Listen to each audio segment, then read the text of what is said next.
Eternal. Boost up shoot. Uh-oh. But they're all the way in the bag. Will be the champion of EpicSeven World Arena Championship 2025. Pleased to meet you. I'm Lytica. Who will stand against me? Ha! Time to prove my might. Eternal sleep. Is it time to draw my sword?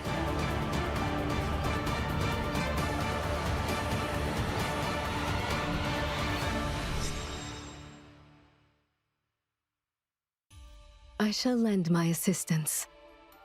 May her mercy be with you. Return to your rest. The light shall guide you there. Goddess, have mercy on us. Ivana, a nun of the nunnery of the Holy Knights Martyrs, one day leaves the convent to avenge her family, who were slaughtered by the moon's assassins. Though she quietly burned with anger, from that day onward, she began hearing a mysterious voice. Dismissing it as nothing more than a delusion, she continues her journey toward Ezra in pursuit of revenge. However, upon arriving in Ezra, Ivana realizes that an unsettling wave of fanaticism is sweeping across the entire continent. By chance, she also learns the truth behind those responsible for her family's murder, Rihanna and Luciella, and comes to confront them at Loongrave. Though the truth she faces nearly shatters her resolve, she overcomes it with encouragement from Ross and his group. After the incident, she sets off on a journey with Estelle to reclaim her ordinary life once more. Ivana is a 5-star Fire Elemental Soul Weaver.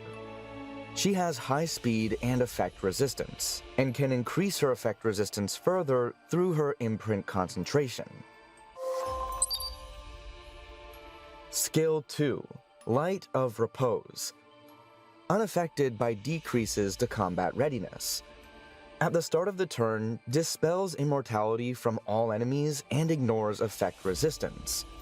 At the end of someone's turn, when an enemy has immortality, spreads the sensor's light to dispel all debuffs from all allies, and grants radiance for 2 turns, before increasing combat readiness of the caster by up to 50%. When attacked, Radiance grants 50% damage reduction. Skill 3, Requiem Prayer. Dispels 2 debuffs from all allies by offering a prayer to banish evil. Grants immunity for 2 turns and ignore sharing for 3 turns before increasing combat readiness by up to 30%. Ignore sharing allows attacks to ignore damage sharing effects. This buff effect applies to heroes only. Skill 1, Holy Light. Attacks the enemy with Holy Light and recovers health of all allies proportional to the target's max health. When 10 soul is consumed, increases the amount recovered. Ivana's Artifact, Excommunicant Censer. Goddess, have mercy on us. The day she turned her back on fate, and the night she prayed the most earnestly. Increases effect resistance by up to 30%. At the end of the enemy's turn, when the caster does not have a debuff, increases combat readiness of the caster by up to 20%. Can only be activated once per turn. Return to your rest. The light shall guide you there. A nun who turned her back on the path of light and chose the path of a wanderer. Players will be able to meet Ivana through the Drop Rate Up banner starting May 21st. Thank you. Come on! What's even the point in struggling? Forgetting something? What a walk in the park this is. Huh? Oh. Did I make you nervous? May her mercy be with you. Do not fear. I shall walk this path with you. I shall bestow a benediction almighty. Feeling a bit strange? You must have inhaled the scent. This world's existence no longer has any value. You force me to reveal these dreams. See the power of the Archdemon. Spectre. It's time for something fragrant. You're getting in my way. I'll make you useful. Resist as much as you can. Death comes in unexpected moments. Consider this an honor. Know your place! Watch over us. I was careless. Kneel. I need a fragrance. Forgetting something. Time to face the consequences. No. Oh, come on, impress me. Yeah. I was careless. I shall lend my assistance. Disperse. No. I will punish you with the strength of darkness. I was careless. Ha. Prove your worth. Salty, aren't we? Turning to cowardly tricks? Too bad, because I'm... No. I was careless. Rally up, everyone. Where the banner leads, you follow! I shall lend my assistance. Return to your rest. The light shall guide you there. Vitals check. Looking good. Now, wakey wakey. I will judge your sins. I command thee. Perish.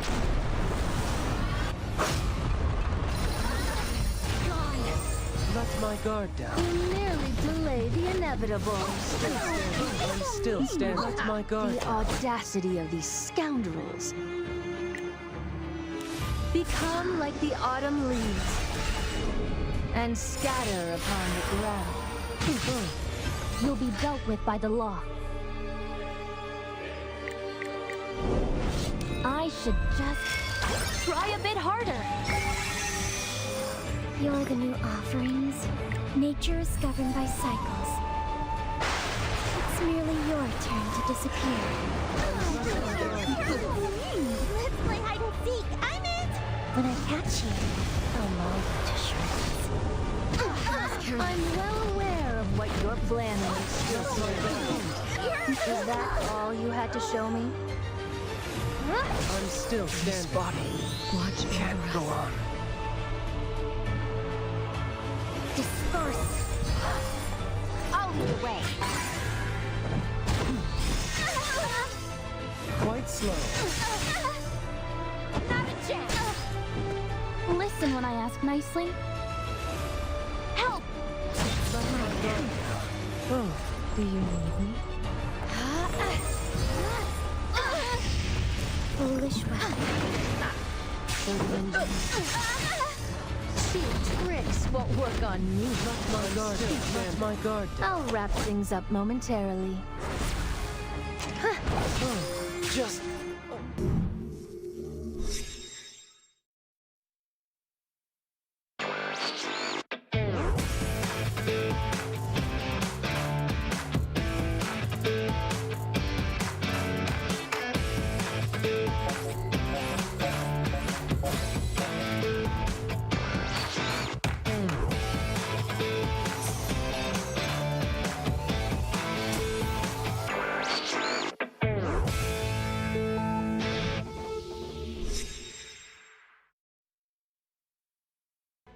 ねえ、月光の下で自由でいられるのが自分だけだなんて思ってないよね。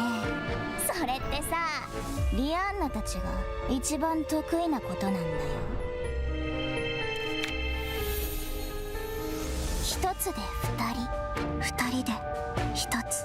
じゃあ楽しい遊びを始めよっか。かくれんぼ始め。ルシエラこっちに来て不審者標的もうちょっと遊びたいけど強すぎるからダメそうですねカイラ逃げ道はないいい夢見てね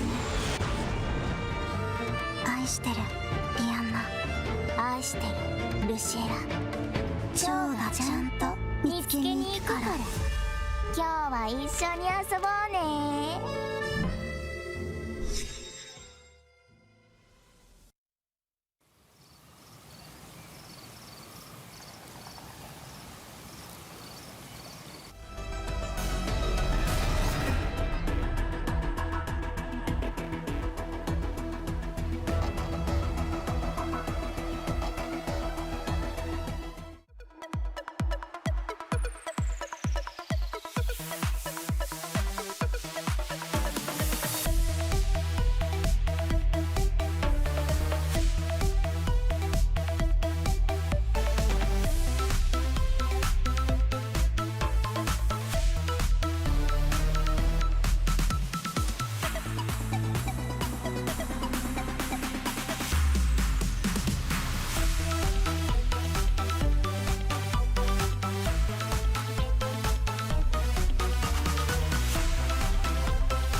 Welcome everyone to another day of round of 16 E7 Masters. We got through the first day yesterday. Have our 4 players moving up to that top 8. Time to find out the rest. The other 4 players from the bottom side of the bracket. I'm G Clef with me, Valky right there. Car 6 right there. Gentlemen, you get to check out the top-notch plays from the players that we've been waiting for the last 2 weeks. How did they adjust to the balance pad? What heroes do they think is the best? We saw lots of Salome, Estelle, everything on the table. It's good. It seems good to go. And also, bit of hiccups yesterday. I was told that there has been a hotfix in game, so that shouldn't be an issue today as we go through the tournament. So apologize about that again, but let's get things underway. Valky, what are you feeling? What match do you want to see the most, or which player? Ooh, I think for me, I've really been rooting for Tetsu this entire time, and going up against Meow Mix going to be a tough matchup for him today. So want to see what kind of drafts he brings out. Yeah, Tetsu Meow Mix. That will be our 3rd match today. Car, any player you keeping your eyes on? Yeah, Valky was just asking me this in the pre-show. I'm actually wanting the viewers to take a close look at 108050, Sindri, and Keith. 2 of them had perfect records, and I know a lot of us are fan favorites, Magic Chi, Meow Mix, but those 3 in particular, I think are going to be very strong. Oh, 108050 Magic Chi, that's the first match that we have tonight. We're going to have a lot of speed characters, so if you blink today, you might miss the entire match. That is totally up in the air, but before we go into the tournament, let's take a look at the overview once again. You all know this, 32 players. I got through the first day, second day. And Valky again, what's so different about the knockout stage that started yesterday? Ooh, now if you didn't join us yesterday, this is single eliminations now, which means if you lose your set, you are out for the rest of the tournament. But best of 5 means you do have a little bit more padding, a little bit more of that cushion. So if you make a mistake, not the end of the world, do have to bounce back and really shore up the draft. Yeah, you do have some chance, but we had like a 3-0 yesterday, some game 5s, the other side. So you think you might have some more chance, but you have some more margin, but not by much. And finals, best of 7, we only have 3 more days. Today, it's a double weekend, a special weekend because we have a break last week. And then the week after Saturday, and the Saturday again on the May 30th. 3 a.m. UTC, semifinals and finals together on that one day and one last day. The prize pool stays the same, $15,000. USD for the champion. That's a lot of money. On the line, second place, 10,000, 2.5, and 1,000. As we go down, top 2 players, free ticket to E7WC 26, round of 16. It's not just a qualifier, all the way to the round of 16 ticket. So we do have the top 10 heroes, and we already talked about this. So let's skim over lots of expected heroes, but let's talk more about the next page. We have one more. This is from the knockout stage. This is from yesterday. Anything in particular that you catching your eyes, guys? Ruel, number 1 picked. Safe play is the way? Yeah, Ruel, 100% a standout pick, but for the new characters, G-Clef, like Alaki was saying, if you missed yesterday, both Estella and Salome, 3 and 4, and we even saw the buff characters like Fire Litica, Pirate Captain Flan making a splash, Arbiter Vilgit, even though they're not in these top picks, they're making a name for themselves already. Celine, most band protection, along with Fire Litica, really rising towards the top. Runka in that pre-ban. Baki, it's related with Salome, right? Exactly. And I think one thing really stands out to me about the way the game is being played right now, which is traditionally that band protection slot is usually reserved for an opener character like the Conqueror Lilia, Sea Phantom Politis. But if you actually look at what is being picked by these players now, it seems like everybody is starting to squeeze themselves towards a hyper carry on third pick. We're seeing Spirit Eye, Celine, Tori, as well as that Freerin, and sometimes Lone Crescent Bologna. So really curious to see how the players are going to adapt around this change in the way everybody is playing the game. That's right. Thanks for summing up sort of what was the trend, what happened yesterday, because we had a lot of games, somewhat different in playstyle, but with that chart, I think we got a really good overview of what really happened yesterday. Sort of like a preview of what might happen. Well, we do have different set of players, so it might be very different. New day, new coupon. Boom. Yes. E. That's going to be. Why is it underdash before 7? Not after 7. E underdash 7. 2 ND second. 16 R 17. Yes, I guess it's gotta make it a little harder to guess, you know? It's very hard. It's very tricky. Did everyone copy that? Yes, it's in chat already. Drops event is also going on, so keep that in mind. You have 24 hours. Thank you, Mod, for putting up the coupon code so no one misses it. And the event is still going on. This is in-game event, guys. This is in-game. If you go in, it's a season tab, and it's the first thing you see, like a diamond in the sky. God of Battles Colosseum, and update on my God of Battle. I lost 2 more games. Oh man. So I mean, I played a lot more. So, but I was like serious. I was having some serious fan picks. But man, the EpicSeven bot, the EpicSeven AI is good. Like, what rank did you get to, G-Clef? The fifth. I can't recall exactly right now. I'm getting old. But yeah, it literally banned my most source of damage, and I didn't have damage. So really fascinating what the bot can do. Okay, so it trapped you. Yep. Get this in because the details about this event is on Stove. First place, 30,000 Sky Stones, guys. Second place, 20,000 Sky Stones. So go for your chance. Shoot for your chance and hope you can get it. Or maybe me. Okay, thank you. And next, we have Tournament Tree. So let's talk more about the players and sort of what happened yesterday with the Tournament Tree. Richard Light Minoru fan, they are gone already. I wish we can see them more, but it is single elimination. Best of 5 for a reason. So Alibi versus Toshipopo in the quarterfinals. Hazama Ray versus Omega.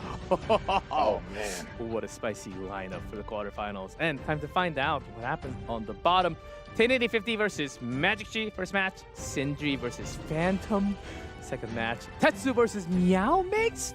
Third match, Keith versus Ryojin. Every single match from round of 16 is kind of a blast. And we're just going to have a lot more fun. This is kind of crazy what could happen. As a lot more speedy players that, from what I recall, on the bottom side.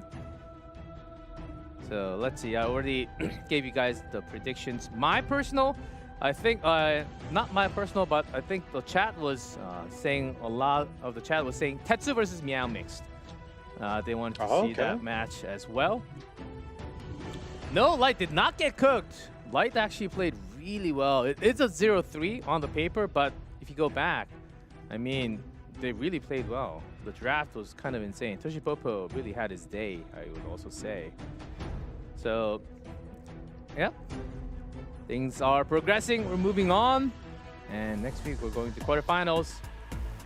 Now, let's talk about 1080-50. She never lost a match yet.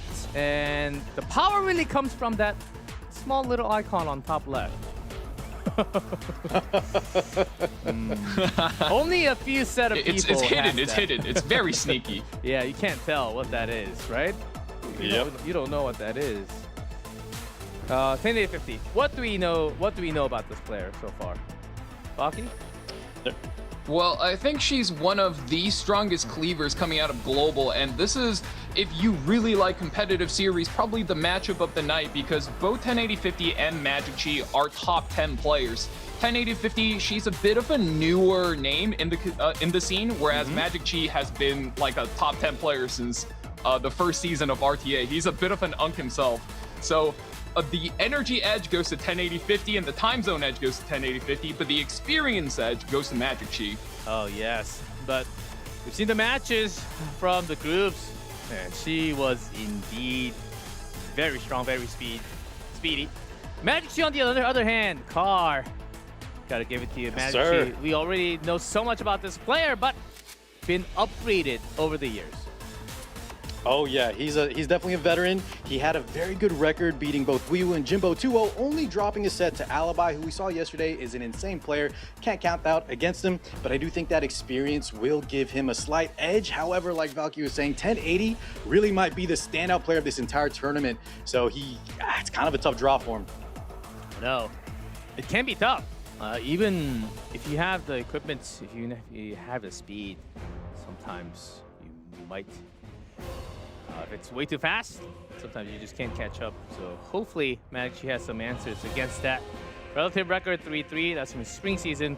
Prediction though, slightly higher for 1080-50, just by a small margin. This is, I think, the closest we've ever got in terms of prediction. Yeah.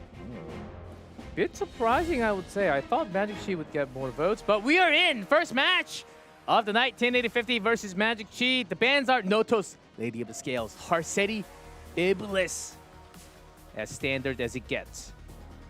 Okay, so Harseti's already taken off the table. However, we saw yesterday Zio made quite a big splash, especially when players were trying to race. He was a key factor in many matches that actually decided the entire set. You're right. Zio, I believe, from yesterday has 3 picks, 100% win rate. That's because Zio was only picked when it was required. Oh, that Bien needs some sleep. Yeah, she's not looking too good. And, you know, if you're familiar with these players, the draft actually looks a little bit opposite. Magic Chi is known as one of the oldest and most experienced tankdown players, whereas 1080-50, she's known as a very, very fast, high-speed cleaver. And it's almost looking like Magic Chi is getting ready to cleave, and 1080-50 says, oh, okay, I'm getting cleaved, let's defend. Although Salome does get picked up behind that Boss Arunka, we've seen this combo so many times yesterday. You do have to pick them up together, because if you only have the Salome, you will get walled out by the Boss Arunka, since her cloning skill requires her to select the target. Exactly. And when there's Arunka... However, yes, I do want to add, the Salome was very powerful, even using her own allies. Right? We saw a lot of double free run plays that were super effective. I think we even saw like a double Yulha play with combined with an Arya. So while it is true that Boston will block her, a lot of times the players are setting up their own combos on their half of the side. Yes. As you see the hover on Arbiter Vildred, 0% win rate so far.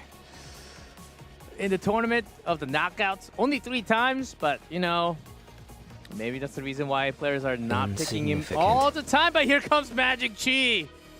Can he show some We got some difference? damage. We got some aggression coming out from the Chi. Magic's looking a little confident. 2 damage dealers already, hovering that Sea Phantom Politis, which has done him very well through group stages. Only by has the to be will on of an the goddess. extremely fast build, but no, locks in the Lidica instead. Magic Wow. Chi going with So- speed and damage. Yeah, stock's going up. The only thing I can count against him, he's not rocking that new skin we saw yesterday. So good. But still, Fire Lidica, one of those standout units, really making a splash in this E7 Masters. That's right. Do keep in mind, though, even though Magic Chi is known as a primarily tank down player, he is extremely fast. So if he does practice a little bit, I'm not entirely surprised that he's cleaving per se, but I am very surprised he is cleaving 10, 80, 50 of all people. Pretty insane lineup. So how do you respond? What's your band protection? More tank? If you go with a lot more HP? Or someone else to have Renak? For Salome to copy, there's a lot. There's Yulha, Consider this there's an Arya. honor. Okay, Renak for now. And this Renak's going to be Commencing mission. and Coley! Oh, man. Well, that answers our questions right there on 3 and 4. 2 very fast, 2 very powerful, and also very high win rate units in this tournament. Some of the highest out of the entire tournament. So 10-80-50, not backing down. Uh-huh. So Magic Chi might need a imprint at least. Or even 2.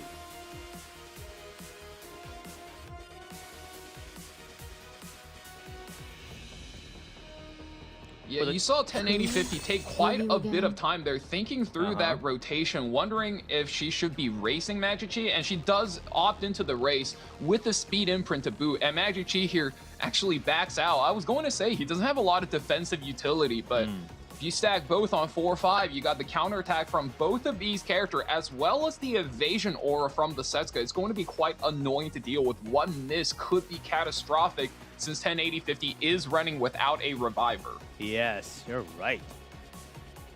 Anti-cleave. Go with the counter. I That can game mode see strategy your Setsuka desire. locked. 2 counters or more.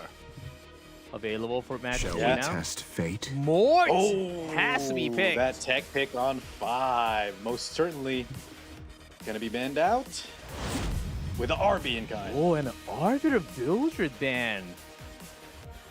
10-50. Feeling confident with the other counters? We will see. There's Salome, Renak, Coley. So speed is certainly there on the left side. The Lidica, Monarch Seria, Setsuka. Both players thinking about the imprint, the position of the heroes. Oh, taking some time. Here we go. First round of our match find of round of 16. Bossy, aren't we? With the power of imprint, Renak will be starting from 1080-50. And I want to bring attention to the fact that the Lidica is 93% combat readiness. So even without this imprint, the Renak is going to be going first. So that's the power of the speed badge. And we're going to skip every single pilfer here, just immediately opting for the skill 3 and splash damage, playing it very safe and very close to the chest. Do you seriously? Yeah, now it's very telling why Magic Chi kind of backed down on 4 and 5, giving up the speed battle. But here we go, Tactical Coley doing what she does best. How much do we land? Break. Oversight. Bomb misses on both the anchors, though.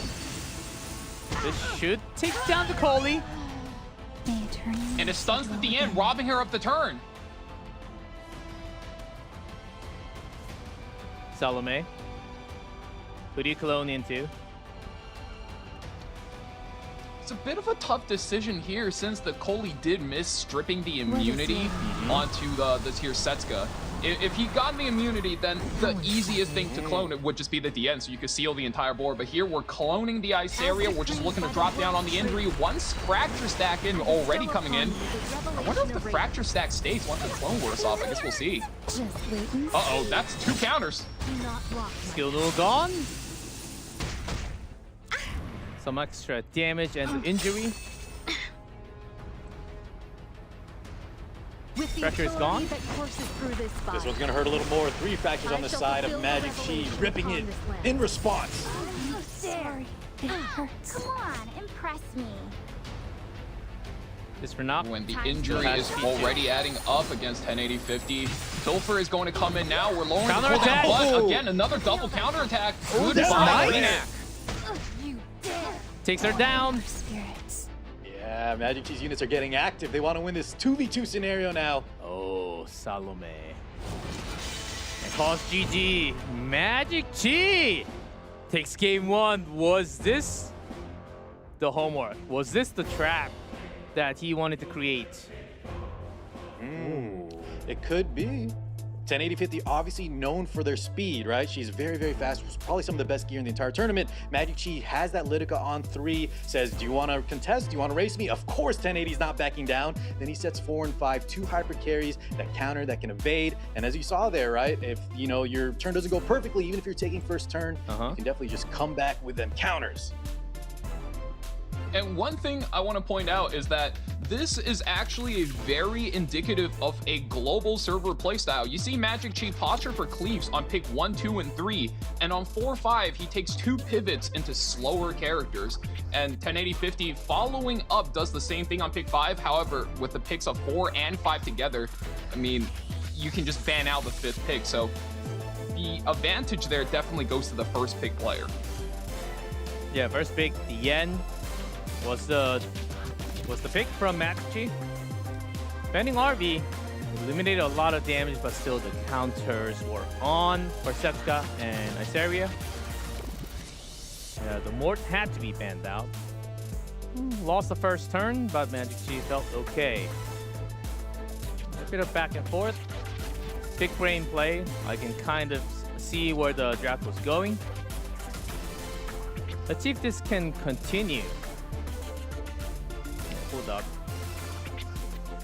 Is this a bad sign that we're seeing? Okay, never mind. We're in. Who's that? Is that Ning Ning? Oh. It's one of the I think Esma it is. Yeah, characters. that's Yes. Ning Ning. Yes. What? The inversion. Barrier inversion? I think It's 1080-50 is just flexing a ban right there, Yeah. because You know, all, guys, all I she wants to think- do is just remove Sea Phantom from Didn't Magic she side. do this in the group stages as well? I remember there was one player that had like these questionable pre-bans, kind of similar to what KJ does sometimes when he's just feeling confident. That might have been 1080. Will I be enough? Yulha.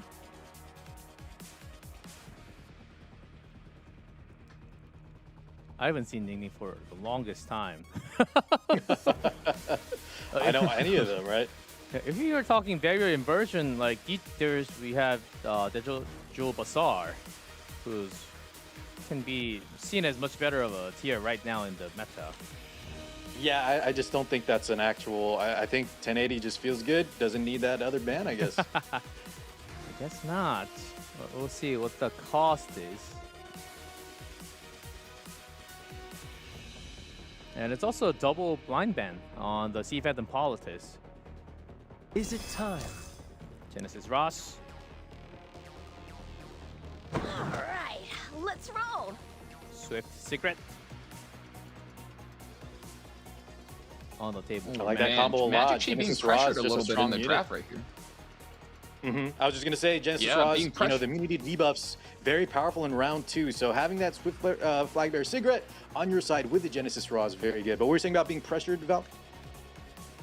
Yeah, I was saying Magic, I think he has to be pressured to take the Swift Flag Bearer Cigarette, because one of the biggest things that she needs to overcome in order to stick the fears is that Nurse Yolha, because for as much as a lot of people don't think fear is like a real debuff, against Nurse Yolha, it certainly doesn't work. So you are either picking that May the cigarette light solely guide for us. the skill 2 value, or I mean, you're just looking to create combat readiness, and there it is. 1080-50 just drops all in. Double revives into a Tori hyper carry on 3. So this is where Magic Chi is going to get tested on whether or not he has done the homework on how to defend against these hyper carries, and especially when you don't get the debuffs landing against them. It's just such a scary draft for the side of 1080-50. You have that Tori when Basarunka's already off the table. It's just going to be very tough. Like Lone Crescent Bologna, we talked about how good she is right now. It's not a great pickup in the following. So let's see what Magic Chi decides to do here. He needs a unit, some kind of damage maybe that can deal with Tori, and also have enough gas to deal with the amount of revives on the side of 1080. You do 1 damage, there's double revives already. So either you take out the Yulha first, or you can deal with it this way. Again, maybe a Briar. Hecate gets locked in. No more Hecate revives. is quite strong, but you do have to go first. You need to create a little bit of initiative with your team in order for her to get her power through. I believe we saw her once these last few days, and she just didn't get the power because if you get outsped, you get run over, it's game over. Empyrean Illinois comes in with the penetration resistance, and is this another Zeo just picked in? And it is, gets locked into for 1080-50 just to stop the turn 1 characters from able to set up their carries. And this is when Zeo is at his scariest, right? The Heart said he was in the pre-ban, but Zeo coming out as a counter pick, so it's going to draw either a ban away or, as we saw yesterday, going to be so effective at just stealing the turn and getting that initiative back. Yeah, Magic kind of built his team with the first turn mid, so I think Zeo that has to be post-ban. Let's see how Magic forces the ban on 5th. Ceiling. Brace yourself. Oh, the debuff. If you don't mind. Ooh, and the Or the Infinite push. Horizon Acades does come out, mainly picked for her skill 2, which is able to just invert the pushback effect from the Zeo. So you're just looking to offset the Zeo with her. So definitely looking to ban out the Empyrean Illinois for the side of Magic Chi, wondering if 1080-50 just doinks out this Infinite Horizon Acades. You can only ban 1 of those CR pushers. Does not ban Zeo. Ilinov is the ban. It's one of those scenarios, right, where he picked a unit to combat Zeo, and as we discussed, sometimes you have to just ban out that unit that was meant to counter. And of course, Hecate is in that protection. So we will have her in game. I think the 2nd time in the knockout stage. The other time she was banned, post-banned twice. And she did lose that 1 game where she actually went in. Again, some last-second decisions before we open the gates. Magic Chi, 1 up. Are you going to Start with provide Zeo. some entertainment? Who do we push back? You can see Zeo will take that first turn, no surprise. Definitely need to push back the Ahmed, but name of the game here is, can Magic Chi take out the Tori before the Tori's hyper carry game plan gets going? Oh, and that's 1. No, Avoided and must look to be push overcome. instead, but the cut from the Ahmed. 1%. She thought that was Faith in enough. me. Yeah. Yeah, That was a big definitely a gamble. victorious flag Buds of for hope the Nurse sprout Yoha, but forth. that How pitiable didn't cut your 1% trembling. off, Here's and now, Hecate. oh, I mean, this is gonna get nasty. Swift, greater buff. You don't have to see. You don't even have to. Wow. You blinked and you missed the animation. You blinked and you missed the animation, guys. We all saw it. That's a 2-0 now. Oh my God. Oh 2-0 for my. Magic Chi. What We is were hyping up happening? 1080-50. Yeah, it just seems like the game Yeah, plan in so the for draft is those falling of apart. the new players that are wondering what happened, the Zeo, instead of pushing back the Ahmed, because Magic Chi had 2 characters that were faster than the school Nurse Yoha. So instead of pushing any characters back, the Zeo was there to use his skill 1 to push the Nurse Yoha on Victoria's Flag, which is Red Sigrid's artifact, try to get her up, push the Tori, and then try to just one-shot Magic Chi's characters. But because that play got blown up, Ahmed put greater attack buff on the Hecate, 1 single S1 plus the follow-up attack, which is going to send a squishy hyper carry like Tori home. Yeah, and you can't revive. Yep. Exactly. When that's So the happens. yield is definitely understandable. Yeah, that's the video that you missed because you blinked. Thanks for the explanation, Valky. We all saw it now. And that's why 1080-50 is called the GG. Well, that puts Magic Chi on 2-0 now. It is not a misclick, guys. It's calculation from the player, and it didn't get quite the number as you expected. It was just off by 1%. I don't actually know why Tori did 3% of the work there, but again, one ban only, really, from 1080-50. Tien? And I don't... Yeah. What's the name of her? Green Warrior, right? Yes, in the circus. With the That's whip, a yeah, Mui. circus. Mui, yes. Yeah, that's Mui, guys. That's Mui. Yeah, back in season 1, she was quite the cleave initiator herself, you know. I remember using her for 1080-50. Shall step aside. Yeah, if that doesn't tell you that they're just throwing out bans. Oh, these are- Lydica. yeah. 1080-50 is going all the way. No questions. Well, they're picking confidently. 0-2 tournament life on the line. Gotta tighten up our game and our draft a bit here as Magic Chi is running away with it in real time. Rinak was also... And you can tell these drafts are going through fast. 1080-50 actually, you know, shout out to MMZN from group stages, swinging into MMZN style with the Lydica opener with that Spirit Eye Celine. So going to be quite scary if Magic Chi doesn't take the first turn, but Magic Chi says, hey, you know what? I'm comfortable going second. I'm comfortable taking it slow. If he locks his Setsuka in, the evasion might just keep him chilling. Yeah, it's a Salome on You top. want me? A lot more counters to the cleave. This might be a counter RV too. We never know.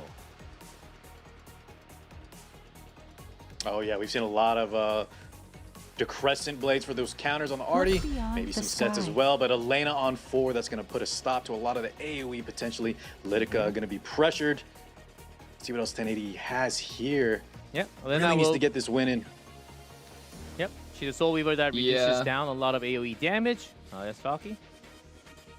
Not just the damage, right? Because Lydica, as a open fight initiator, she needs to use her AoE skill 2 to debuff the enemy and then rip one of them back with her ultimate. So having an Elena there will just buffer your team against the debuffs, because as long as she doesn't get binded by the Lydica, which has a pretty good chance because one, you're blue on red, so you have elemental advantage, but also, let's not forget, she is usually built with very high effect resistance. Very so high. very good matchup versus this red Lydica. Uh-huh. 1080-50 here needs to either decide if she's going to go for that AoE style and just all in onto the Elena, or maybe just pivot out of it, go for like a single your target place. style with Afternoon So Flaunt. But no, we're going all in on the AoE. Lethe comes in as well, so I Yeah. would be nice. And the speed I up. guess she just doesn't care. Well, Lethe does have some nice matchups. Anti-extinction, she just got some buffs, can kind of deal with evasion a bit, so definitely making a statement here. And Lethe built very fast nowadays, so 1080 putting on the pressure.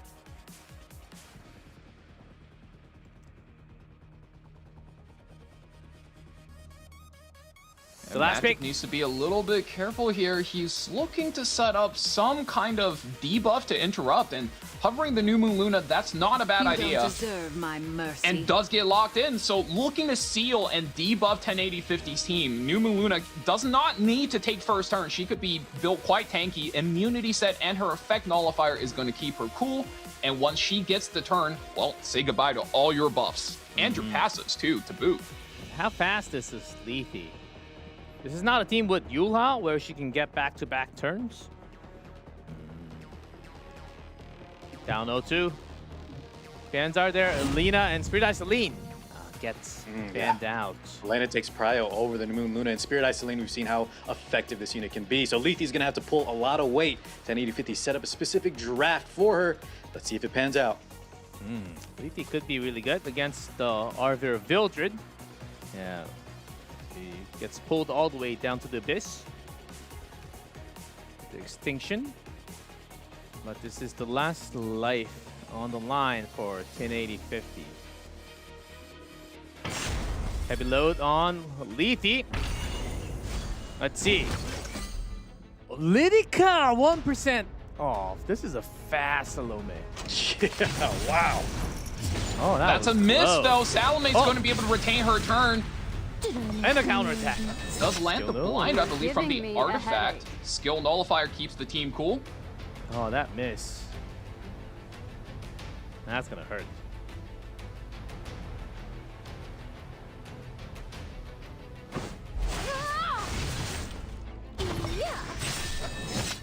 We're gonna get the Omen started stacking on the Arbiter Villager. When that number hits 3, he's in a world of pain, but all these misses is activating so many counterattacks for Magic Cheese to lay the groundwork for the damage coming in against 1080-50. Salome goes. Boss Aruka is gonna be able to wall here, so who do you copy? Who do you go for? Goes for the Arbiter Villager. Two skill This is nodes gonna be a already lot of gone. damage. Ow! What do you know about me? The original RV can now do so much more damage. Oh yeah. And Did look we at ever the forget it? blind. In The blind between. is going to snowball this game too. Splash damage takes out the Oh, Litica. man. Is this close to a GG now? Lethy very low on HP. What I'm can you always do? happy to help. There's a boost. No Well, he's trying to get that Lethy No set up, circles. right? Has that S2 could lead into, or excuse me, the S3 lead in S1, but here we go, Brigitte with the push. The more you Or excuse me, the block. I'll take care of it. block myself. Block blind? and the bind. We're looking to not only block her out of buffs, but also disable her from counterattacking out of turn. was Lethy never gets gonna it here. So does she put out the RV? Is this the What a game? waste of And time. second Omen stacked. Does the third one No land? counter And there. to go. You'll never get It close should to me. kill. It's a miss, but it should. I mean, 30,000 HP. Oh, It's yes. got a plus extension, so no Extinction. revive. That's the strength of Lethy with those pen kind of characters. They can deal with evasion units. That being said, Magic Cheese still has a lot of gas left in the tank here. 3v2 scenario. Let's bet on who's That's faster, Setsuka. yeah? Salome available Ooh, with and this is a tough timing too. Giving me Aruka a now headache. gonna lose that kind of buff that was pseudo tanking for her team. Lethy, another attack, but look, counters are proccing for Magic Chi. However, that bind paying off big time. Salvation has come. Soulburn. Seal your soul with Salome had her S3. Let's Good make damage this a into good Defense Lethy. break. Ooh, and the collapse too cuts her HP pool in half. So even if she gets another Kraken going, this is going to be tough for the Lethy. Can she And the survive? Luna Oh, these Spear Jet comes Screws are in. gonna You see hurt. the splash damage. Oh, Even and that before the splash, it killed off the back of the defense break. Magic Chi with a 3-0 win on match 5. What a score. What a match. What a first round to lead us off in day 2 of the knockout stages. That's almost as surprising as the light match yesterday with Toshi Popo. What a statement from Magic Chi. I'm kind of lost in words. Wow. 1080-50 going down 0-3? Kind of insane. What just happened? Yeah, I mean, 1080-50 is an extremely strong cleaver, a top 10 player, but Magic Chi is known as one of the hardest tank down players to cleave. Even forcing many cleavers in the past to change playstyles whenever they have to play against him. That's Magic Chi. Drafting smart. Always looking for your counterplay actions. serious is the lead. It worked in game 1 and 3. Very smart. Yeah, game 1, having that immunity really helped against Colby. Oh yeah. Just getting a 3-0 against such a strong player like 1080-50 it's unbelievable how well Magic Chi played. I think a lot of it comes to that veteran experience like we talked about. Even though 1080-50 might have some of the best gear in the entire game, Magic Chi was just cool, calm, and collected. Not, he wasn't willing to necessarily back down, but he relied on those counter units, those evasion units, and it just all paid off. Right here, I think this is probably the most unfortunate match of the set. A little bit of miscalculation on 1080-50 side, and what a quick one. Don't blink, like G-Clef said. Now, keep in mind, this might be a 3-0, but I think both the first 2 games were incredibly close. If the Coley did not miss on 2 of Chi's defensive characters, that was game. If, the cut wasn't just 1% off, that was game 2 right there. So this was actually quite a tight set, and it really could have went anybody's way. Send in the Kraken. This is why we brought the lead. We'll take out that Arbiter Vildred, one of those problem units. Snap. Really However, good. look at Magic. And you highlighted this turn right here, Card. Yes, yeah, sir. he was able to play that Luna ultimate so well and just timed it just in time for the boss Arunka to get the turn and then miss. So, with that match, 2 wins for RV. He had none from yesterday, but now 2 wins. Aha. Our guy's back on the board. I mean, he is a good character. He is, and a lot of you guys should totally have RV. Interviews ready? Oh, let's talk with Magic G, the winner. 맥시 선수 승리 축하드립니다. 인터뷰 한번 하겠습니다. 자, 일단 3전 전승으로 이번에 또 3대0으로 이기면서 이렇게 8강까지 올라가게 되었는데요. 승리 소감 들어보겠습니다. Magic G, hello, are you there? Hello. Hello, congratulations. 3-0 victory, and you still hold 100% win rate so far in E7 Masters. How does it feel to defeat 108050, a very strong name, in round of 16? I'm happy, but I'm also very tired because I have to stay up till very late. I didn't expect the 3-0 though. Was lucky. 일단 3대0은 예상 못한 스코어고요. 제 타임존으로 일단 굉장히 늦은 시간이기 때문에 조금 피곤하지만 그래도 3대0을 이겨서 굉장히 행복하다고 합니다. 그리고 다음 질문은 또 오늘 지변과 빌트레드가 많이 나왔습니다. 승률도 좀 올랐고요. 오늘 좀 키 영웅이었는지 물어보겠습니다. So, Arbiter Vildred win rate went up, skyrocketed because you took first game and third game with the Arbiter Vildred. And even on third game, cloning with Salome into Arbiter Vildred, did you have this in mind going against 108050 today? Yes, it was more than, I had to deny the Salome pick because Arunka Salome is very strong. And since I cannot copy one of his units, I had to copy one of my units to cleave them. 이제 살로메를 사용해서 이렇게 빌트레드 카피를 만들어서 이렇게 어느 정도 적응을 하고 딜을 하는 게 굉장히 중요한 역할이었던 것 같고 그렇기 때문에 픽을 했다고 들었습니다. 그리고 또 가장 중요한 이세리아랑 설화 사용하면서 반격을 많이 이용하면서 이런 플레이를 보여줬는데 오늘 상대방이 굉장히 속도전을 준비했을 것 같았기 때문에 이런 픽들을 준비했나 한번 물어보겠습니다. So another question. We know 108050, known as a very fast cleaver, was like Monarch Arceria, Setsuka. You prepared lots of counter units. It seemed like it was the preparation for today. Was that specifically against your opponent to match, in knowing that there's a lot of speed on the other side? Yes, I've tested with some friends, arguably the best players in global, AB and Elifton, and they told me, if I pick Lidica, she will most likely go Renak, and if I go Iseria and Setsuka there, I have a high chance to win. 일단 글로벌 굉장히 잘하는 친구분들 좀 도움을 받았는데요. AB나 이런 친구들에게 상대방의 리디카나 리나크 이렇게 굉장히 빠른 캐릭터를 고르면은 확실히 이세리아나 세스카, 설화 같은 캐릭터 반격을 사용하는 게 아무래도 좀 대응할 수 있는 확률이 이길 수 있는 확률이 높기 때문에 이런 픽들을 준비했다고 합니다. Alright, some great questions. One last question. 하나 더 질문 드려보겠습니다. 다음 상대는 신드리 선수나 팬텀 선수가 되겠는데요. 어떤 선수가 좀 더 견제되나요? Next question is the last one. On the other side, Sindri or Phantom is waiting for you. Either one of them.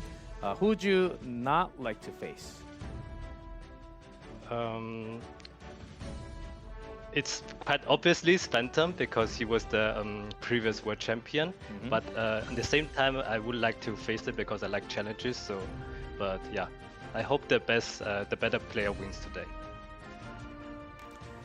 일단 팬텀 선수를 만나고 싶지 않은데 동시에 또 한번 붙어보고 싶기도 합니다. 왜냐하면 굉장히 잘하는 선수이기 때문에 저는 챌린지를 굉장히 좋아하기 때문에 그리고 다음 경기에 있을 경기는 오늘 더 잘하는 선수가 올라왔으면 좋겠다라고 답변을 드렸습니다. 그럼 여기서 인터뷰를 마치겠습니다. Thank you so much for the interview and congratulations on your 3-0 victory, Magic G. Thanks so much. Bye.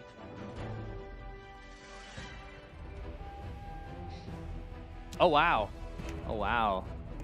So it seemed we got all the answers. We got all the answers to our questions. Good, good, good. So he really came prepared. Oh yeah, there's no break. We go straight to our next match. Straight into it. I see a turtle. I see a turtle. And don't let Another that fool you. Is that 4-win, what 100% Car says? win rate. Uh-huh. Don't let that Exactly, fool Chico. you. Yes. Turtle. The real tank down player. Turtle versus Man, I'm Phantom. afraid to talk Sindri up too much because after 1080-50, anything could happen. Sindri, though, very, very strong. Beat KJ2O guys in the group stages, as well as Toshi Popo. So, also one of the standout players in my eyes. But man, I can't really make a call how things are going to go today. It's already insane. It's kind of nuts what already happened. And we still have 3 crazy exciting matches.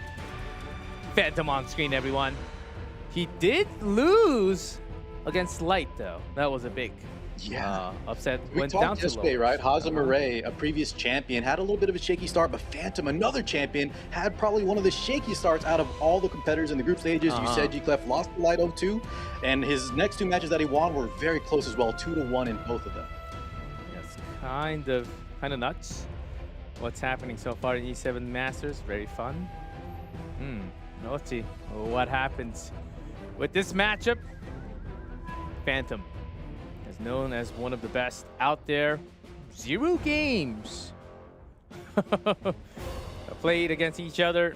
Slightly higher for Phantom. Almost 60% to 40. We'll see what happens. Very different in playstyle as well. We do see a lot more. I think Phantom only had 200 matches on the season, so very low likelihood that they run into each other, and especially with different time zones kicking in. But I think the biggest highlight here was that Sindri was in fact probably top 2 to 3 cleanest players throughout all the group stages, and Phantom, despite having just a superior account overall, played somewhat sloppy as indicated by that 4-4 record. So we're definitely seeing like a David versus Goliath matchup where, you got the spirit and the draft on one side. And on the other side, well, you have a Goliath of an account with crazy gear. So Phantom does have that first pick advantage. So let's see how this goes. Hey guys, don't forget, Sindri took down Gomyangmi, one of the Goliath. Your The KJ. How Oh, Lady irreverent of the Scales things not should banned do. in the pre-ban. Harseri, Diane, Notos are the bans. I'll protect you. There's an Estelle. We do have to watch out for units like Tori, Spirit Eye, Celine holding that photogenic, but maybe there's a different game plan going on. Sindri, Biblis, and Estelle are going to just give him so much tankiness, but on the other side, we talked about Lady of the Scales. She provides pretty much everything. Tankiness, can cleave, really does it all. Hard to add on to it though. Estelle, 7 games played yesterday, but 1 win. 16.7% win rate so far. Even There's a though lot going she's on. good, but she's not really turning out to be, she's not really that great in the tournament. So far, only 1 day though. So they might be different. Yeah, it still shows though that these players really value her, right? Because on the ladder as well, with the frenzy effects, the warfare effects, she's extremely strong there. I think it's just a case of we're picking her in scenarios where the other players have a great game plan in mind with those thief hyper carries. Oh yeah. And I don't believe we got to see Lady of the Scales yesterday, right? So She she's was still always sitting pretty at that 92% win rate. And of course, Briar, which Isaria gets locked in. We are looking at a classic Lady of the Scales cleave with Salome now as the second pick. So Phantom doesn't really have a default damage dealer, but now young Senya gets locked in. Oh man, I think Sindri came somewhat prepared, but is this draft enough to stop Lady of the Scales cleave? Is this turtle enough? Can we get more shells? We need extra shells. Or else it's gonna break. An enemy. Oh man, well if we're tanking down, we saw Magic Chi with this Monarch of the Sword Isaria. She's just such a strong hyper carry unit. When those counters are active, when she's awake, you better believe she's putting in the work. Some counters, some interactions. Sindri trying to survive the first couple turns. Phantom, are you going all the way with more damage, or You want to balance this out now with the 4-5. Time to end our twisted fate. So Phantom does want to go all the way, it seems. And I might point out here, Phantom is going for a more debuff, less damage approach to this. And especially after he locked in this Luna, so... Oh, Gala Lilius gets locked in here. That is a specialist single target nuker in killing high HP characters. Yes. Good versus good amount of Sindri's characters, so this is going to be quite an interesting draft. I'm not quite sure how this one's going to play out. Phantom is definitely cooking, and we're going to have to find out. Yeah, just a typical tank down versus a cleave style. Botsarunka actually taking on 5th. That's a rare scenario. New Moon Luna seems very scary, though, for the side of Sindri. A lot of units that want to rely on their passives, and not a lot of cleanse available. So let's see if she draws out the ban, and she does indeed. And taking out some heals.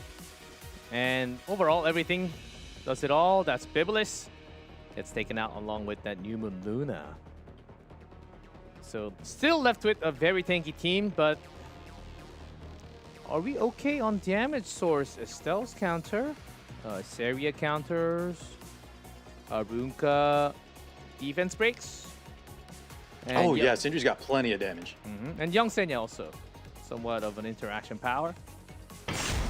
So let's see. Round of 15 match 6. Sindri versus Phantom. Too long? But the Cleave's coming. Look at the turn meter. The red versus blue. Like I said, a very typical tank down versus cleave. Oh, and a little bit of a dual attack already. Your defiance amounts to nothing.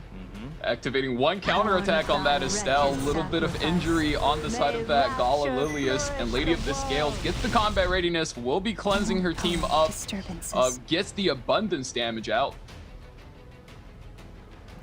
You have been saved. This is a full counter team.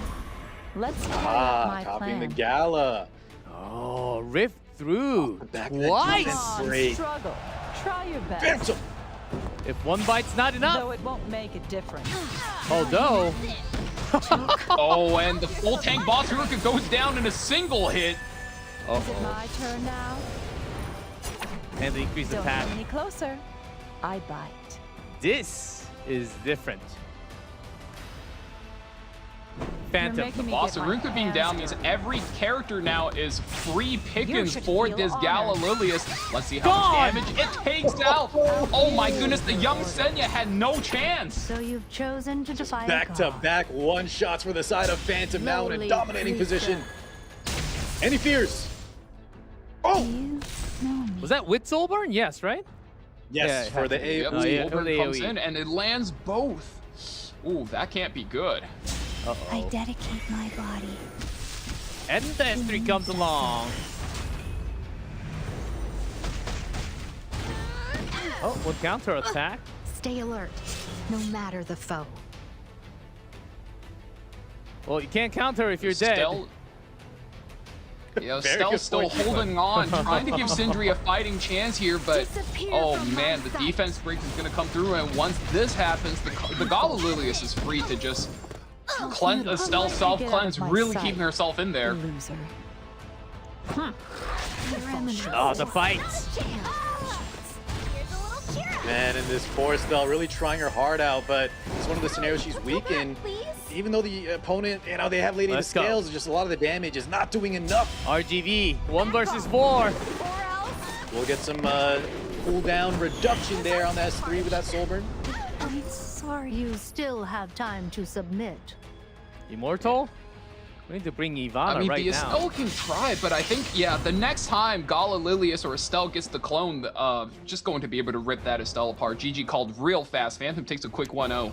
Guys, is this already a big problem? A turtle player. The shell has been ripped into 1,000 pieces.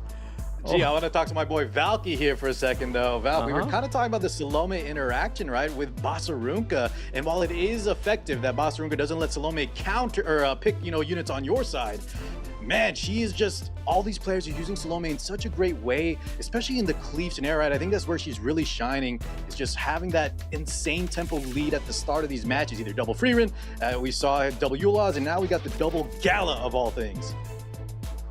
That's right, Car, and I'm sure you can also agree with this as a tank down player. This really showcases the value of having immunity on your characters, because it seemed like Phantom was just able to get away with the game by landing at first the defense break with that dual attack softening up the boss Runka, but then also following up with Lady of the Scales and the Fear. So not having immunity really hurts Sindri's style, especially if you're trying to be slow, let your opponent play the game. And Phantom was just able to take advantage of what he saw once the draft broke open, the gates were open. Adding to the bans, Zio, C Phantom Politis, Yulha, ML Peyra. Those are gone. Sindri starts with Rinok first. Pick. Got some speed.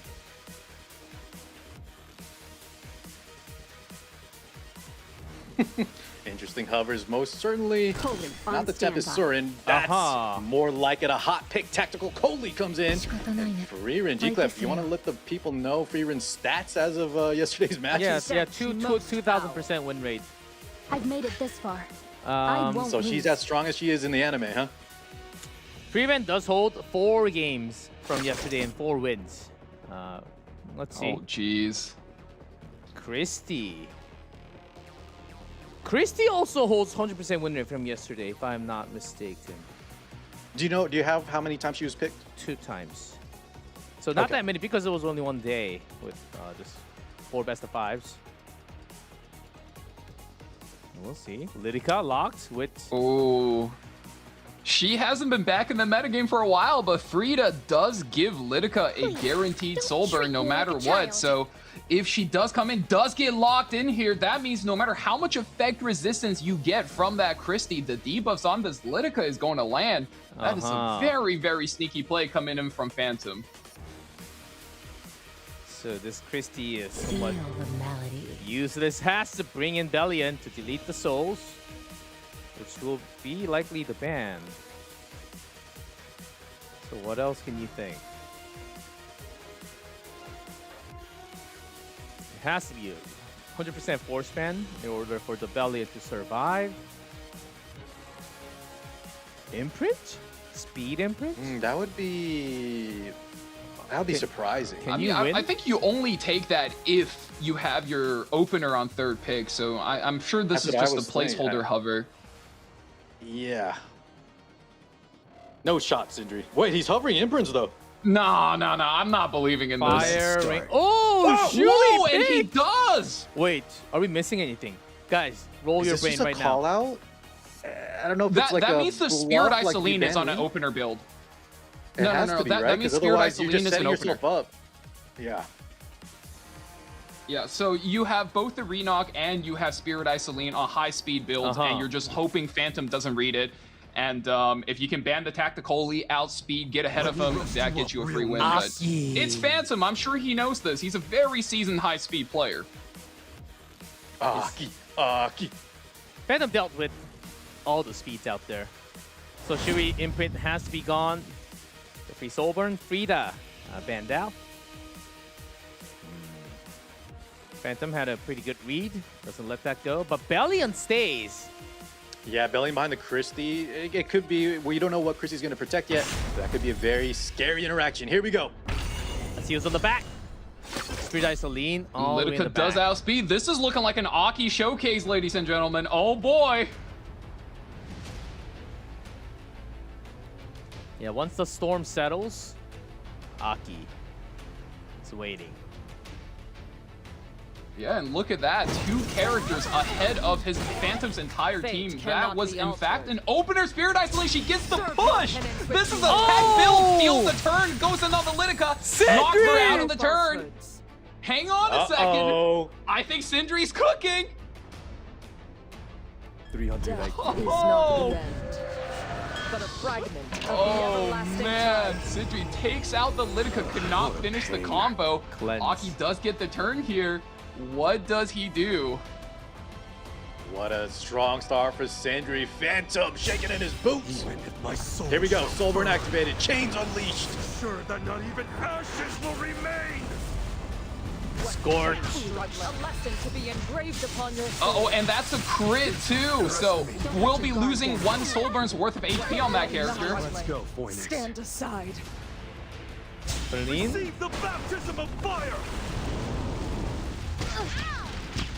Burn. Immortal. Soulburn's will be taking the Renok to 1 HP. Field experience is crucial. Your attack pattern, Here's Goldie. how painfully transparent. The damage is Big turn certainly here. there. Does this land on the Bellion? It does It stun. That's And very it does. important for the side of Uh-oh. Phantom. There's a whole lot of damage on the right. I cannot let you pass.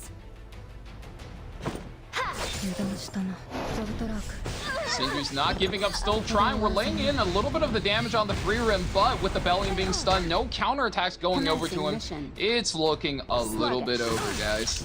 It's looking grim for Sindri, even though that amazing start to lock down that tactical Coley. Plus that insane Aki. Aki Unchained. Just a tap and a win for Phantom. God.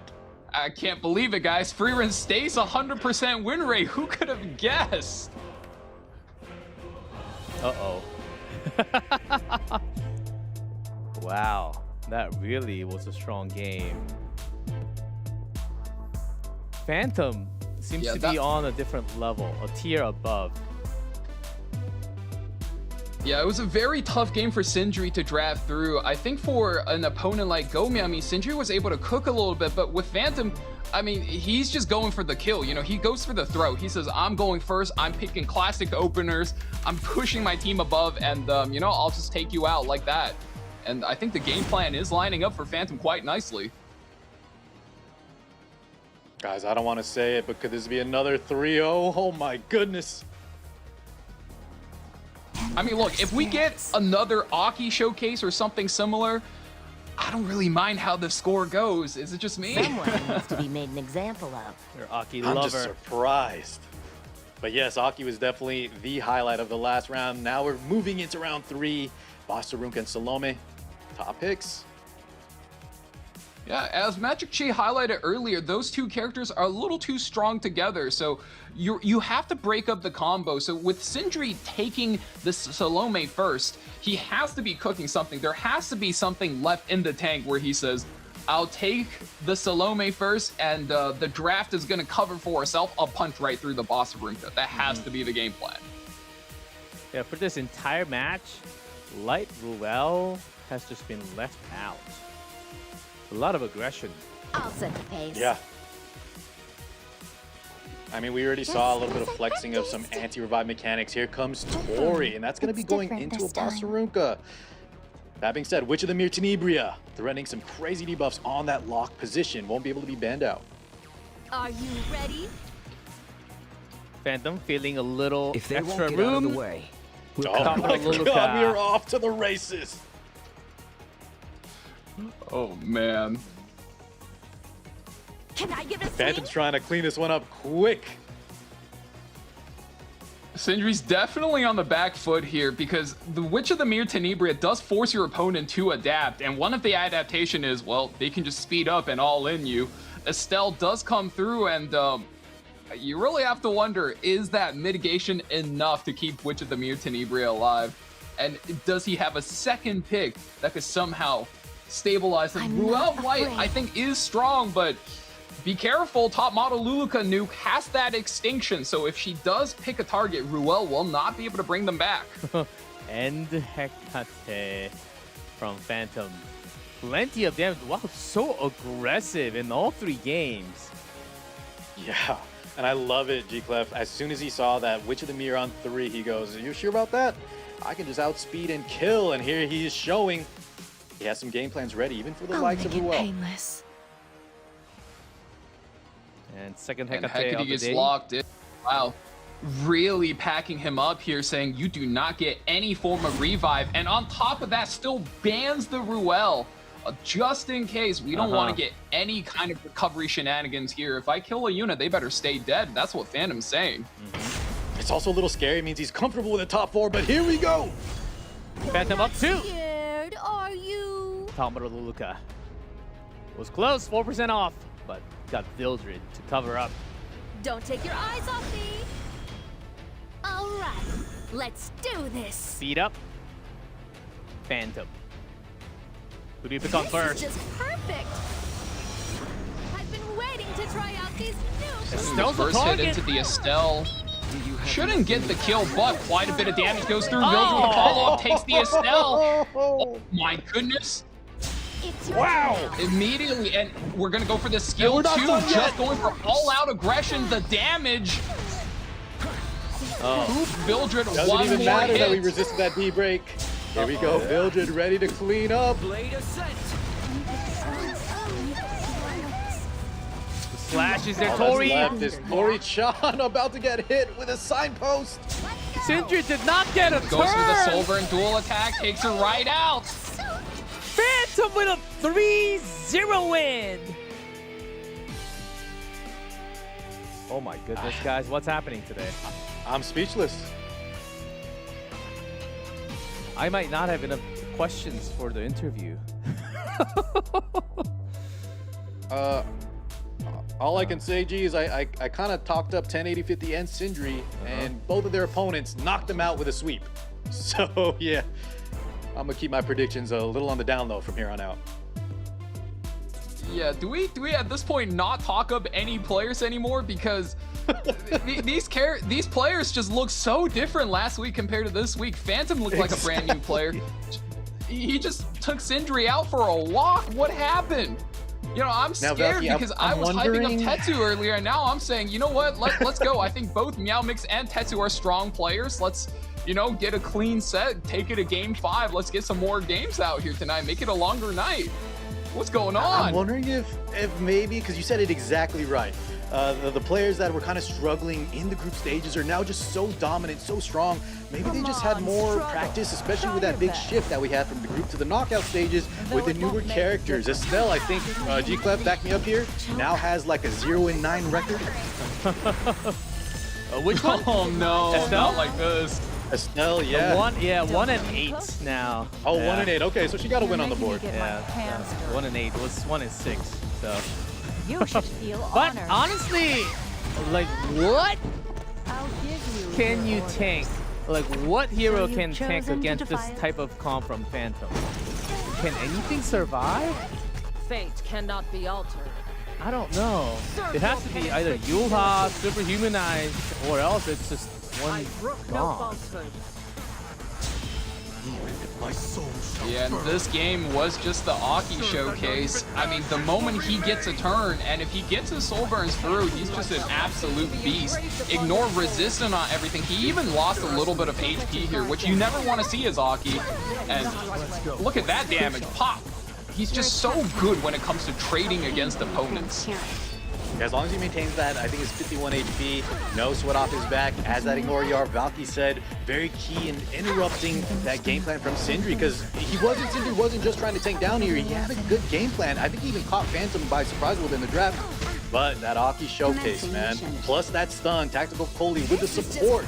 Belling was the only way he was going to climb his way back into that one. Waiting to try out these new clothes.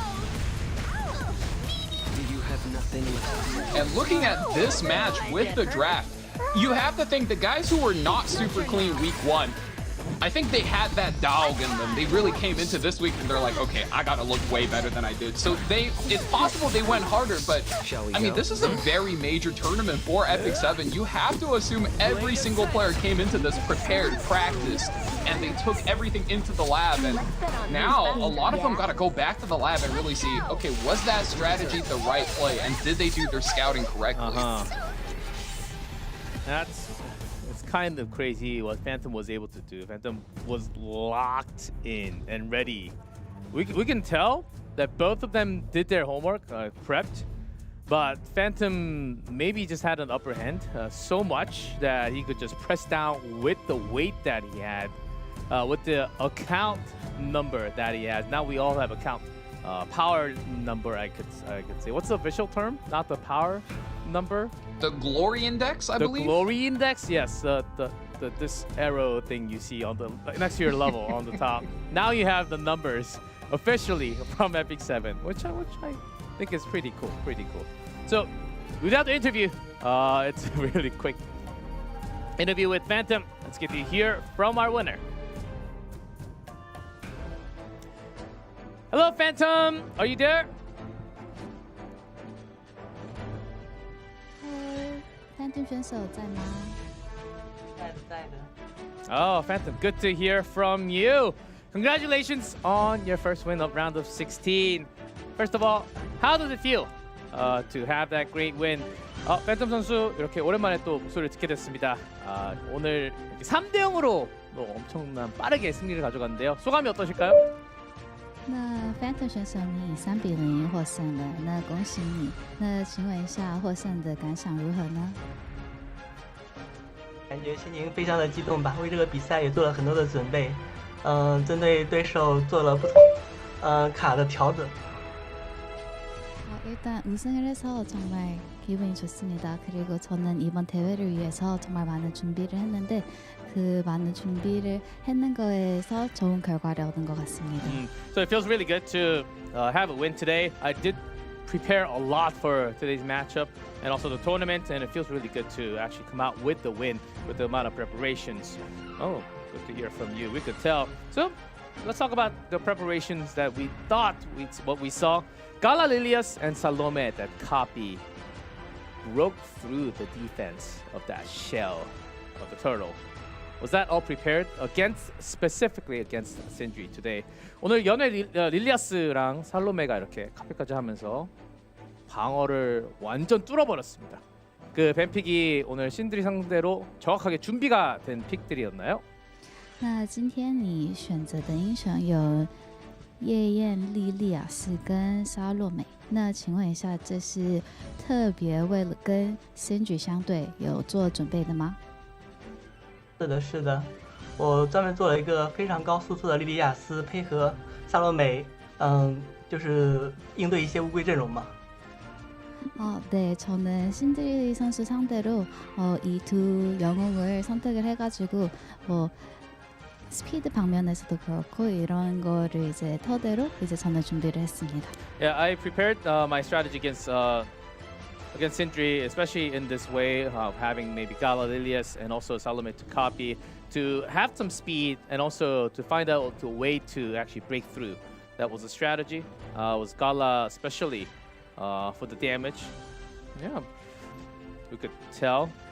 You know, Sindri was very well known as a slower player, very heavy tank down, and we've had some answers from you, Phantom.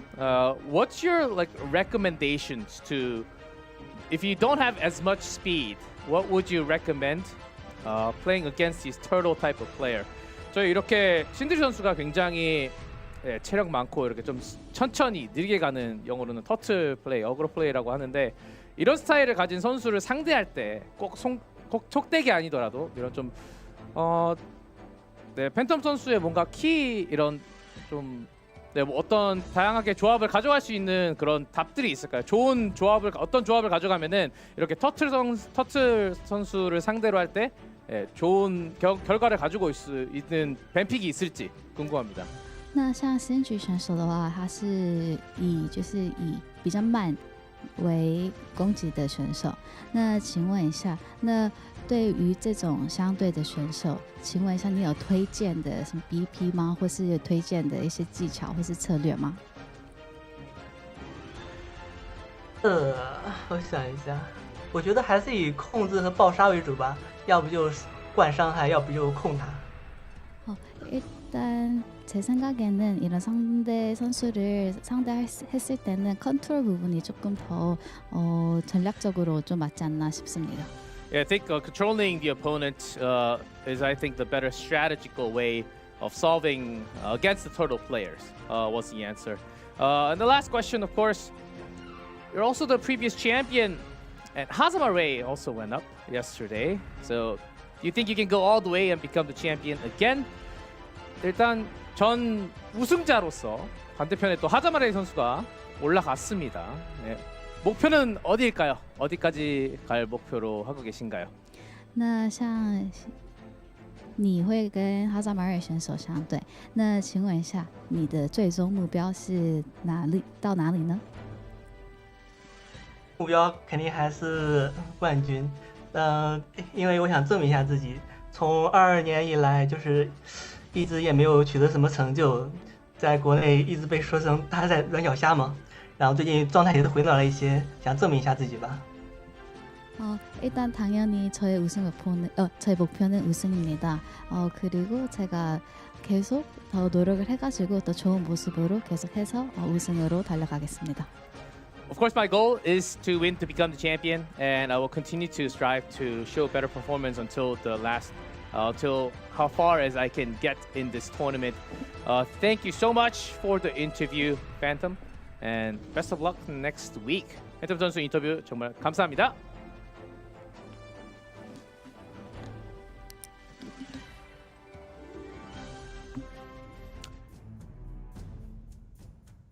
Words from the winner. Solid. Solid plays. And another 3-0, guys. We knew today was going to be very speedy in terms of gameplay, like in-game speed and the in-game character speed as well. But not like a match score of 3-0. I wish we get to see more. Too bad it was just 3-0, 3-0. Right? I wanted to see like at least it just one, shows how 3-1 scary these guys are when they're completely locked in. Even at this level, there's somewhat like a weight difference. I guess that's a way of putting it. But so far, Phantom 3-0, Magic G 3-0, and we could totally tell the Phantom was ready. With another level, that Frida really gave us a sense, like he really prepped hard for this matchup. He knew that we was coming with Gala, Christy. he did the homework. He did extra homework. He gets A+ from all teachers, man. He's the teachers. Don't want to say it, but really, he was locked in. He was totally ready for today. Wonder what's gonna happen next week. Like, oh, that's right. Hazamura is on the other side. So if Phantom wins all the way from here, we might have like the battle of the champions at the end. Yeah, we can have a champion bowl potentially for sure. Oh wow. There's a potential, but we have a lot of strong contestants. We do take a break. Once we come back, 2 more matches and some big names are coming up. So don't go anywhere. We will be back after the break.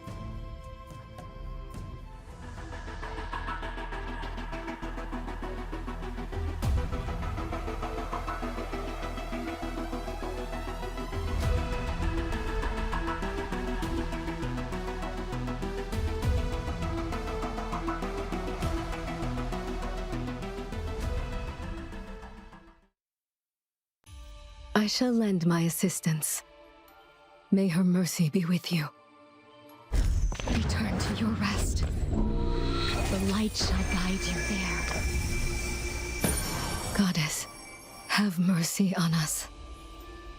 Ivana, a nun of the nunnery of the Holy Knights Martyrs, one day leaves the convent to avenge her family, who were slaughtered by the moon's assassins. Though she quietly burned with anger, from that day onward, she began hearing a mysterious voice.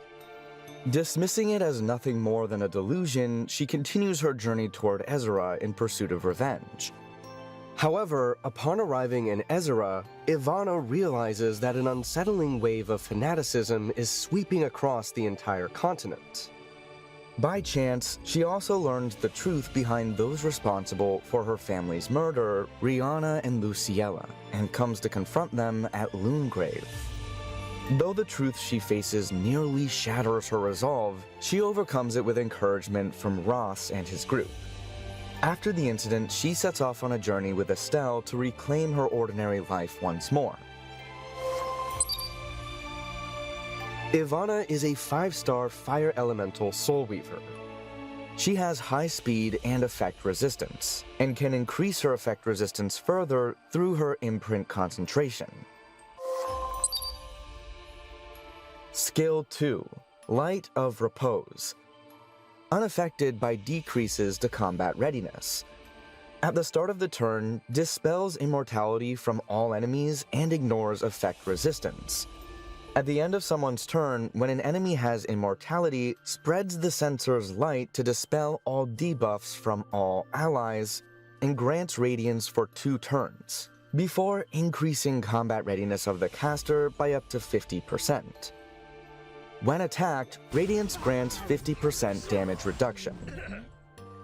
Skill 3, Requiem Prayer. Dispels 2 debuffs from all allies by offering a prayer to banish evil. Grants immunity for 2 turns and ignores sharing for 3 turns before increasing combat readiness by up to 30%. Ignore sharing allows attacks to ignore damage sharing effects. This buff effect applies to heroes only. Skill 1, Holy Light. Attacks the enemy with Holy Light and recovers health of all allies proportional to the target's max health. When 10 soul is consumed, increases the amount recovered. Ivana's Artifact, Excommunicant Censor. Goddess have mercy on us. The day she turned her back on fate and the night she prayed the most earnestly. Increases effect resistance by up to 30%. At the end of the enemy's turn, when the caster does not have a debuff, increases combat readiness of the caster by up to 20%. Can only be activated once per turn. Return to your rest. The light shall guide you there. A nun who turned her back on the path of light and chose the path of a wanderer. Players will be able to meet Ivana through the Drop Rate Up banner starting May 21st. Thank you. Come on! What's even the point in struggling? Forgetting something? What a walk in the park this is. Huh? No. Did I make you nervous? May her mercy be with you. Do not fear. I shall walk this path with you. I shall bestow a benediction almighty. Feeling a bit strange? You must have inhaled the scent.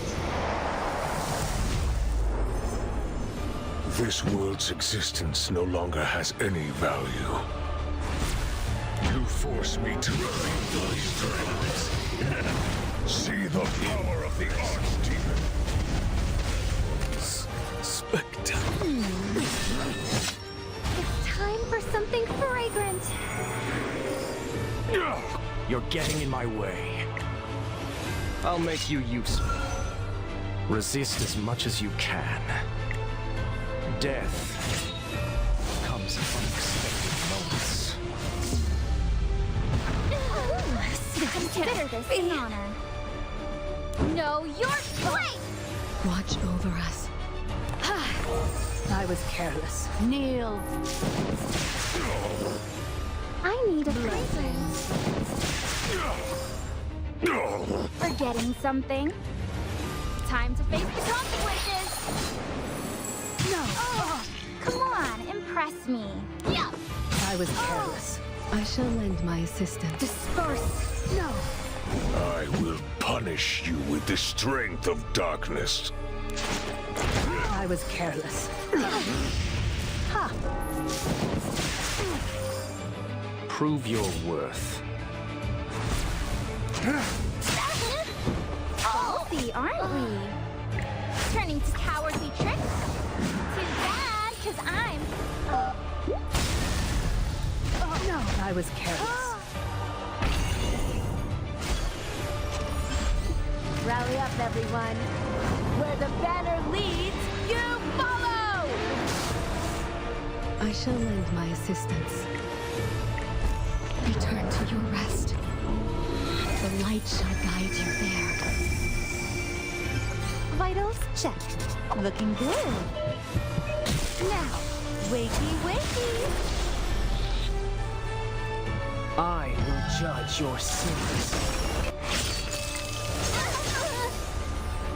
I command thee. Perish.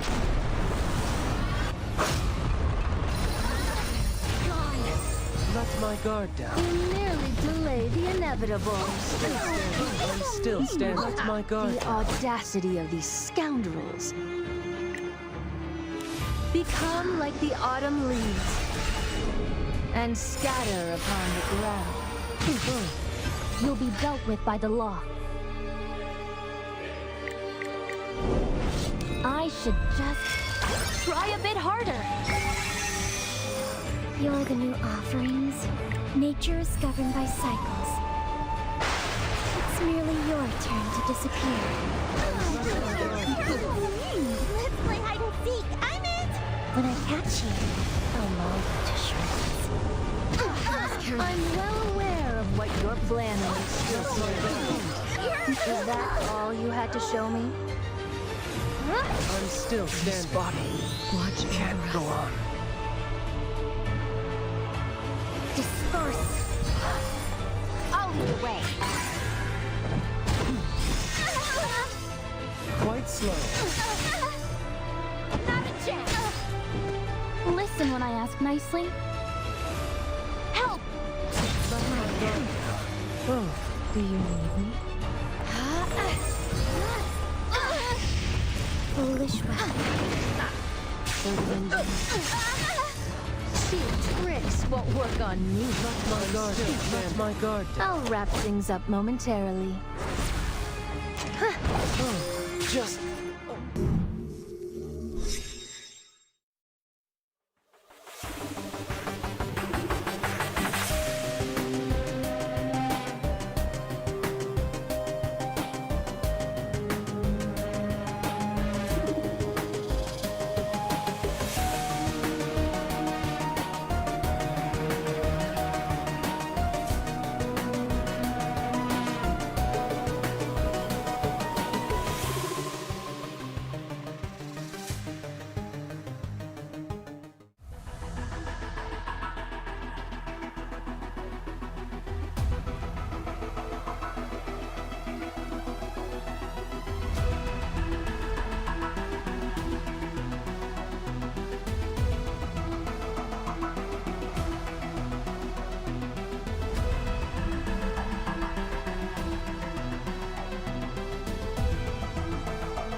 Welcome back, everyone, to the middle of round of 16. Last two remaining matches for the round of 16. Tetsu versus Meow Mixed, Keith versus Rojin are the waiting ones. Oh, okay. I'll put the first.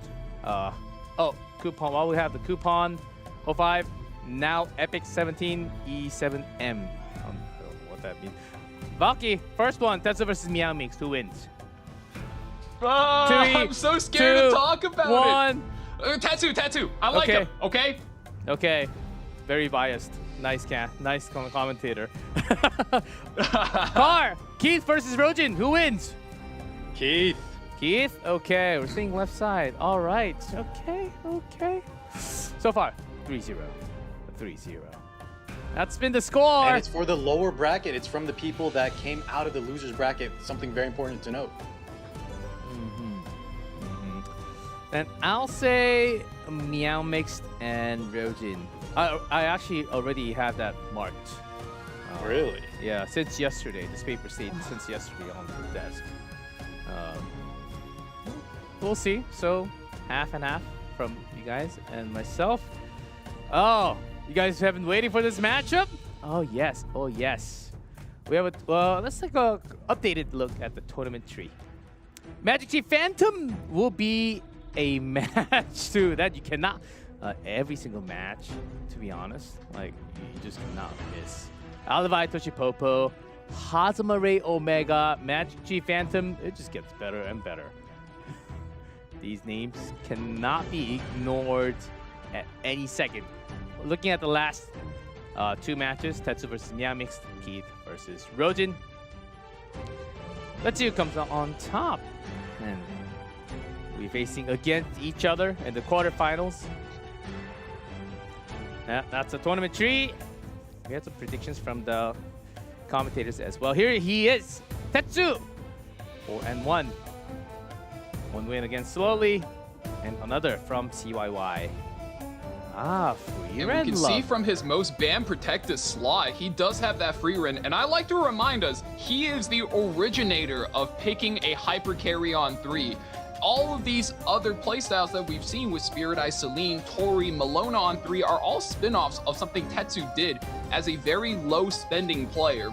And he figured out, okay, all you have to do is pull for one really strong character, pick them third pick every single time, and just take your opponent to town. And I think in a tournament setting, it's going to be very hard to pull off. But, you know, I still think he's a very good player. We'll be able to get around his matchups. Yeah, you can only play a few times. It is a lunatic format for a reason. Meow Mixed in top 16. Wants to go further. Hey, Car, we already know this player. Chat, we're looking to see this player play for a long time. I like this guy. He's very, very smart drafter, very similar to Light. Just a strong player. I think very versatile too. Flexibility, in my opinion, is one of the most important parts of the draft. And even if Tetsu put his name on whatever Valky just said, Meow Mixed, I think can overcome that. Did have a rockier start though, 4-3. But hey, man, the losers bracket side has been coming out on top as of today. Yeah, I remember that match against Mid Noru was a shocker, but did pull out through the losers bracket. That is Meow Mixed. Prediction, another very close prediction, 7-7. Spring data, we're evening things up. These are close. Similar to the last setup, both in the relative record and the predictions. We're moving in. Match 7. 7-7 on the season. So you know these guys are very experienced against each other. And I'm really hoping, you know, make it a longer night, guys. Take us the distance. We'll see you guys at Game 5. Please. Tien, Biblis, Lady of the Scales, no toast banned. Boss Arunka. First pick. Boss Arunka, that's a powerhouse pick, already locked in, and that's something Meow Mix is very well known for. He's going to break up that combo with Salome, though, not letting him have both pieces. And My turn, right? who does Salome will be going for Estelle. Not so good on the win rate as we discussed, didn't we, Card? Yeah, exactly. I think the players just are kind of taking their experience from the ladder, and as we've seen, it's very different in these formats. That being said, Tetsu with the Salome Estelle, I know that Meow Mix has also been practicing both of those characters. I think Salome is just such a good pick for anyone that's really strong, then can flex into more aggro as well. You can always have better chances against Arunka, though. We've talked about her. Not the weakest, but some limits that you can have. Free run lock. It is Meow Mixed with the free run lock. Superhuman elf in the form of free run for Meow Mixed. Sid? Once again, that's the advantage of being first pick coming in. You do have the initiative on getting dibs on the third pick ban protect slot, so we'll be stealing away the free run hyper carry against Tetsu. Renak gets locked in as a way to splash the additional damage into the free run. So who is her follow-up? And are we looking to drop a speed imprint? Sid being hovered right now, surely it's not that. Cigarette on hover. Very strong pick. I did see a Last Rider Crow hover as well. Also could be kind of a free run counter, but it looks like, oh, hold up. I thought it was going to be Cigarette. I mean, we do have the Eula, so definitely not the best play. Instead, we're going for Ruel, having some reliability. Tetsu really tanking down, does have that opener and that initiative in the form of Renak, but the rest of his team, very tanky. Yeah, Estelle plus Ruel. I mean, from a yes, fuck. Yeah, Renak plus Ruel, from a pure data perspective, you would imagine Tetsu has an absolute advantage here, but with so many characters that require skill on his side, the Renak with target selection, Ruel needs target selection, of course Salome herself requires target selection. He's seizing control, he's seizing initiative and agency here, and Meow Mix is sort of going with a lot of counterattacks are going, Oh, you want to go first? Yeah, sure, go for it. Yeah, I'm just gonna sit back, lean back, and just hit you with counterattacks. Ooh, Fallen Cecilia. Not the very first pick of the tournament. I think this is the second. Yeah, just really wants to mitigate that extra damage, possibly from the Renok. What was Tetsu going to pick on 5, though? As Valky was outlining, I think Meowmix is kind of setting up. He does have very strong and opening damage in the form of Frieren, but you also have to watch out if that Iceria kind of just pops off. Any unit, especially the Renok that attacks, could be lights out. Get Tenebria to finish. You really need more damage for Tetsu, I wonder. There's a lot of counters. Some revives on the line. Tenebria and Fallen Cecilia. 5th picks out of the way. Yeah, we got the classic handshake here. Both players very on point with their drafts, especially countering their opponent on 5, not letting either picks through. So we'll be going to a top 4 draft and just really seeing if Tetsu does in fact have enough damage to reach into this Frieren hyper carry. That's the thing. When you find that much damage, Salome must be the answer. Here we go. Tetsu versus Meowmix. Match 7. Ballsy, aren't we? Round 1. Renok on the left. What's even the point in struggling? Small but swifty. Do not block my path. Uh-oh. Counterattack already. We're getting the action going. And the decreased defense. Oh! Trying to get away. Meowmix already with a smile on. Oh, the splash damage. God. Well, it seems like that Fallen Cecilia ban really paid off for the side of Tetsu. Offer your soul. But Yuha is there, so Salome at the copy target is Renok. You do pick up the Renok. You're looking to splash another wave of damage into this Nurse Yola. If she goes down, I think Meow might be cooked for this first game. Yuha survives. Oh, and she survives. 4.45. Vitals check. Looking good.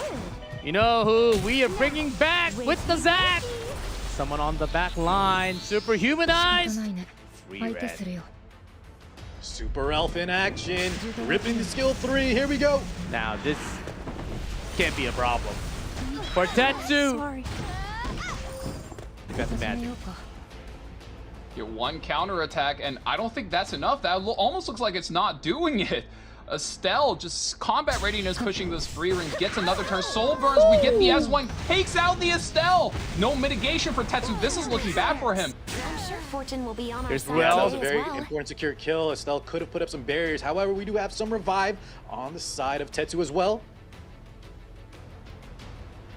Who do you bring back? Renok You has have a to lot of bring back the cooldown. Renok, knowing how. Goddess. I don't know, actually. Yeah, Renok has S2 on skills cooldown, one turn, Yeah, 3 but turns. the problem is, I think that's a losing play, and Tetsu decides that as much, actually opting to just cycle out, maybe for a better turn order here. But here comes Iceria.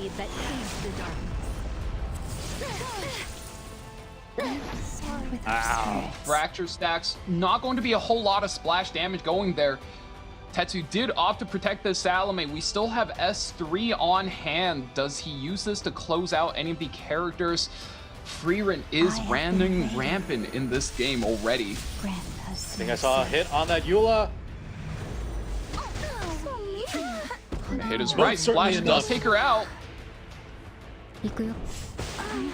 Damage limit is Oh my there, god, are we but the killing through the follow-up. damage limit? Barely lives. What a play from Tetsu. Now this has to be the revive turn. Yeah, most certainly. But what is the right target?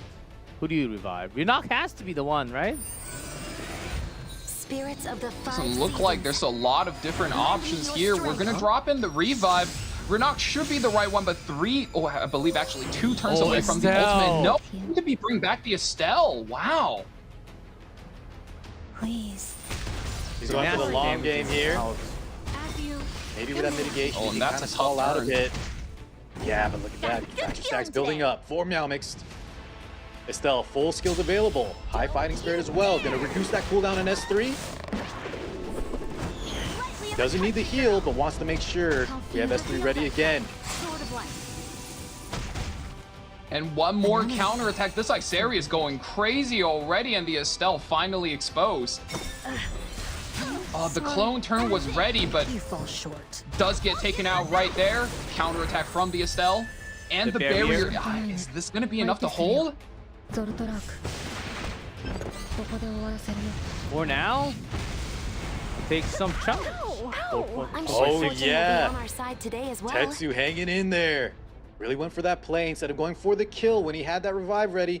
He opts to go for the Estelle protection. Look how healthy he is. Still 3 turns on the revive. Oh, man, this Isari's awake That's though. another counterattack. I'll protect you.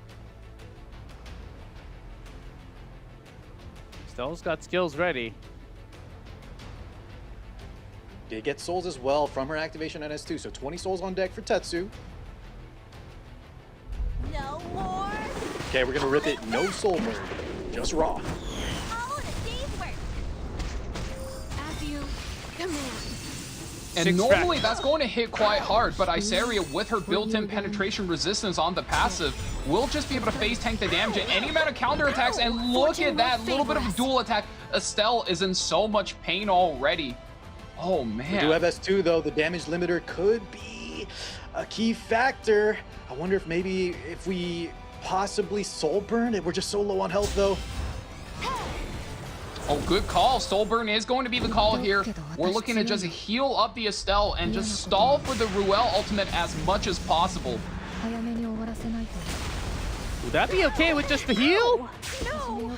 Oh, and the Idol's Cheer. This might be it. Soul burn. That's plenty of damage, and Tetsu takes way too much. Meow mixed. 1 win.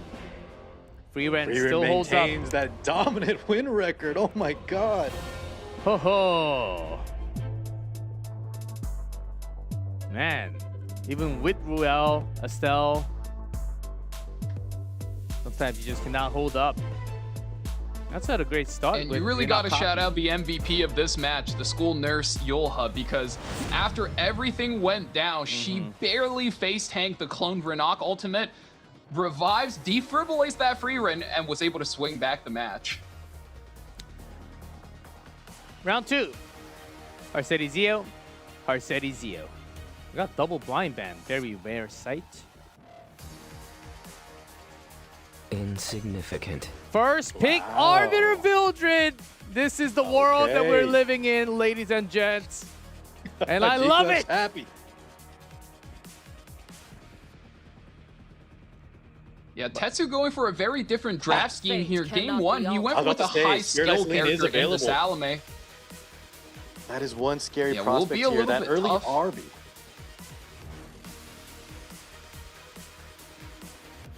Who does he pair this Spirit Eye Celine with? Will be the Dragon Bright Senya. So we're setting up a very defensive structure already, but with the first pick Celine instead of picking her on 3.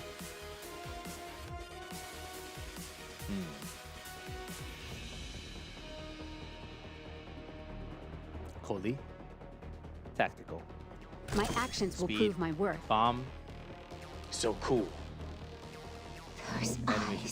Yeah, with the amount of I mean, with the threat of the Spirit Eye Celine being able to anchor everything down, you do want to pick up something like the Tactical Lead. Just take her out the game immediately and get your game plan going. So Tetsu already going for the kill.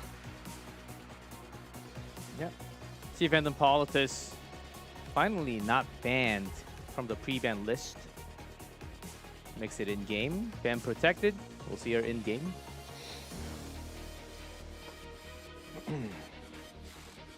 Also her skin.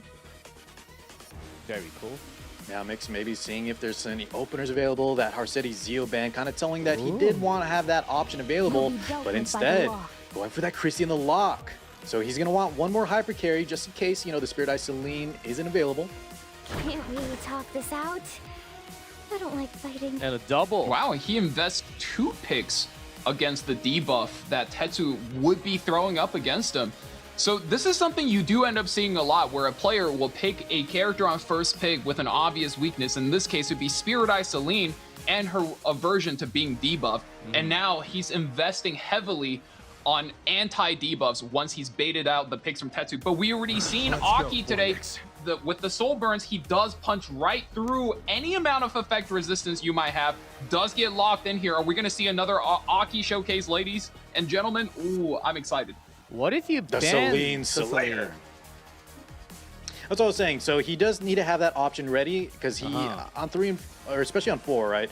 Tetsu does have that option. Just take out that Celine. So I think on 5, he's going to want another unit that can be protected by that Christie. But now he has to consider this unit also has to deal with what's on 4 and 5. Tetsu coming out of the gates hot with that Aki and now hovering. A successor Teiyu potentially? More single target damage. Heavy damage on one. Or control. Now, who first? Oh, Araminta. I like the level of confidence from Tetsu. He says, I just don't believe your character has enough effect resistance to deal with me. Our Araminta has to be on the higher end of 270, 280, maybe even 300 effectiveness just to punch through this team. BBK. Mia Mixed watched the match from yesterday. Only when all are dead will this There end. it is. It's locked in. That's our other carry of choice. So we have 2 options just in case one gets banned for that Christie. That Silverblade, though, really threatening. Will Malmix respect that? 2 high ER units meant to shrug off debuffs. We had a moment where Tenebria broke through Christie. Yes. Once. That's right. So that might be the case for Tetsu's Araminta. Wasn't it? I think it was a Witch of the Mare, wasn't it? Yeah, it's yeah, Tenebria. Yeah. Oh, Araminta banned on a Kara BBK. So we're going straight in. Meow Mixed, Celine. Plus the Dragon Bride Senya can also do damage once you have Oath. But very protected. Not the double patty, this is the double bun for Meow Mix. Tetsu's got a lot of buns in action right now. Tetsu's got plenty of damage. We'll see Meow Mix up 1. Here to dance with See me? Phantom Politis ready to dance.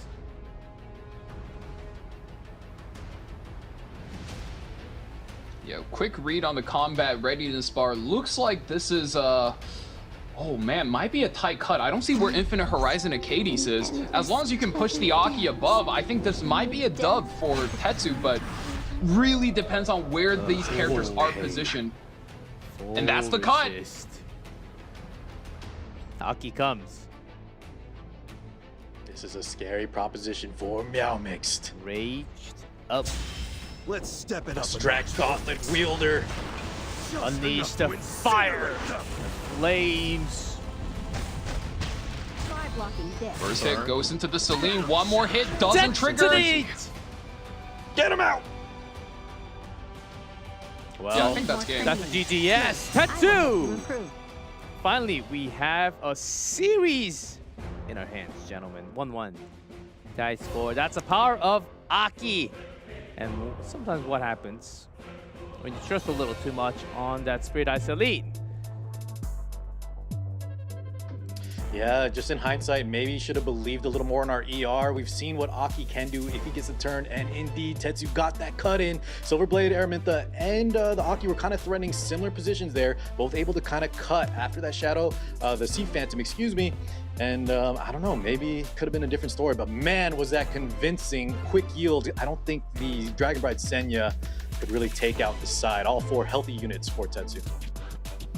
And one thing we're seeing across this tournament is that as players develop their playstyle, you know, we're seeing different kinds of hyper carries.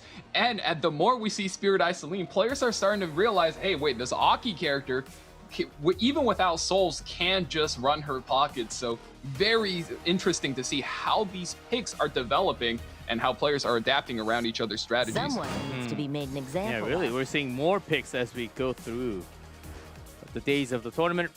Renak, Monoglyceria, Ilinav, and Brigitte in the ban slot.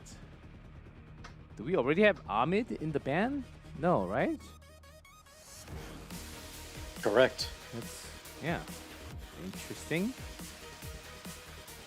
Again, Boss Aruka start for Meow Mixed, just like game 1. blend with our spirits. And also, this is not going to be a 3-0 sweep. First time we have a 1-1. So far, the same picks for Tetsu was Salome Estelle picked up in game 1. Free win! I was wondering how Tetsu was going to adapt against the Freeman third pick because, well, if we run back game 1, that's exactly what happened. If he picked Estelle on 2, so now Estelle slides over to Meowmix. Freeran gets to be a second pick, and Briarwitch Iceria, this is the cleave structure Tetsu is going for. So very good adaptations by both players, and I think Tetsu slightly reading ahead the draft a little bit more. Well, we've seen just how effective Freeran is alone, let alone 2 Freerans. And Meowmix has been, I know he also plays that kind of style as well, especially on the ladder. So you got to assume he's got some game plan, either an interruption, because I don't think this is very tankable. We've seen it is so hard to tank down against this. We're going to have to interrupt Tetsu's game plan, because if he gets the ball rolling, it's over. It's kind of scary. After Briarwitch, double strays. Meowmix has 2 picks here in order to break up this cleave. Yolha on Damage Reflect in lieu of Biblis is going to be the pick here, and 1 more pick. Does Meowmix lock it in?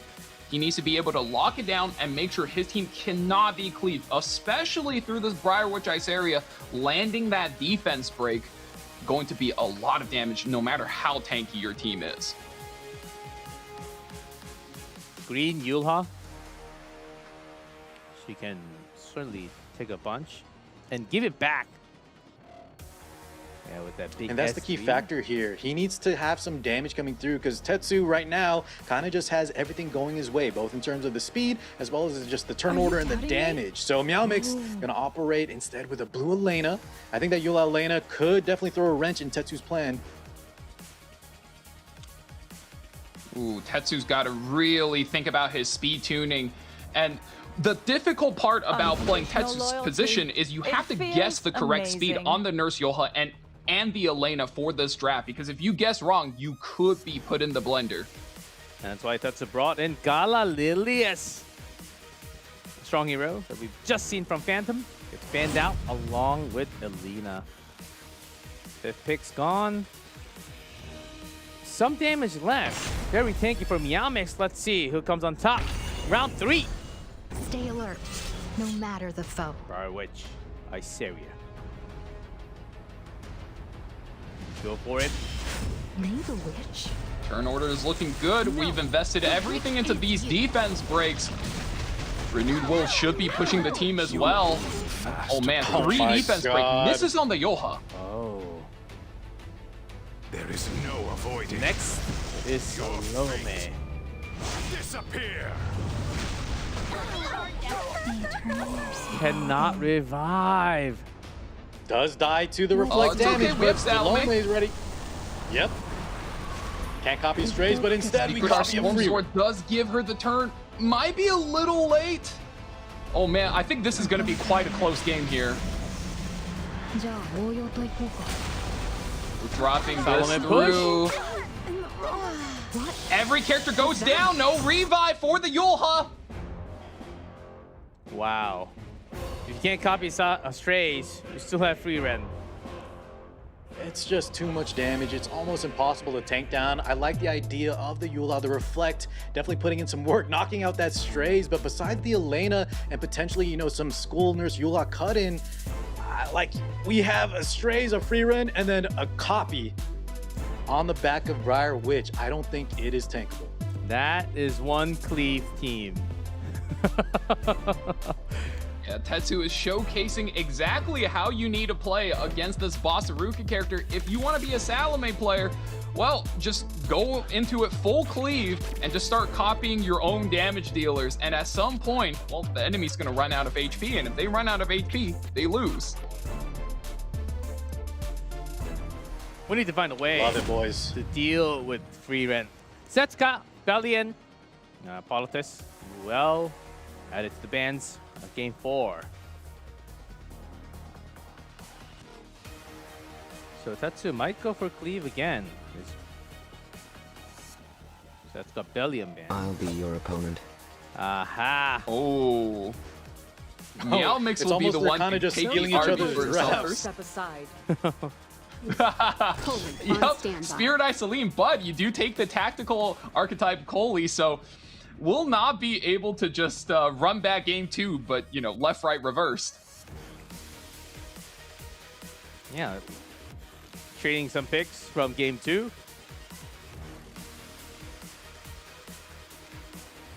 At a time like this, fellas, all I'm thinking about is how chat said this is the game, this is the set they're looking forward to the most today, and I can't agree more. Oh, and we're in a race. Let's get it. First 2 picks in of Vildreds together. I don't think I've ever seen that in tournaments. Trembling. I And think you're Blue right. We've seen some double Pyro, Raws. wow. Hold up. Meow Mix cooking a Oh bit. my god, we're going Oh my all God, the a way. We're going all the way. No free run, so Fern? Is that the side solution? Plan B? Now, keep this in mind. From my info, Tetsu is either a very low spending or a completely free-to-play player. So speed might not be his specialty. That's why he always picks up this tactical archetype Coley. We'll really have to see how he adapts to this, because Meow Mix with this Hera on 3rd pick really puts him on the back foot. And if you're free to play, where is your speed gear? Can you adapt to this? And if you can't, well, how do you play the game? Extra turns. Moon Bunny. If you lock in Pera, I can lock in Moon Bunny. I'll teach you a lesson. There she is. Moon Bunny does get, in fact, locked in. Trust me.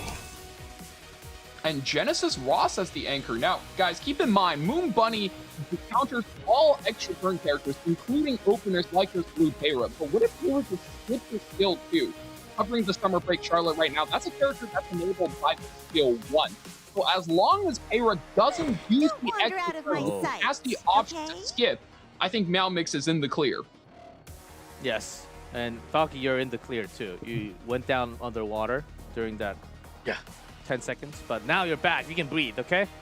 Oh. Playing some Nautica a little bit early, but we got the gist. Falky, I think you outlined very well the S1. He could just skip and kind of bypass what the Moon Bunny is known for. And so Meow Mix still has some outs here, right? And as we said, that double Vildred looking real threatening on 1 and 2. Do you have your outs when you already had 2 Vildreds? First 2 picks? I mean, to some people, let's Meow Mix go. already won the game with 2 Vildreds. And, Top Model. Oh, Top Model even gets locked in here, just looking to one-shot the Genesis Ross. That has to be the game plan. Oh, Blood and Haze! I forgot about that guy. That's Monster years ago is making a return, ladies and gentlemen. We're seeing so many characters come out here in E7 Masters. Almost forgot about this guy.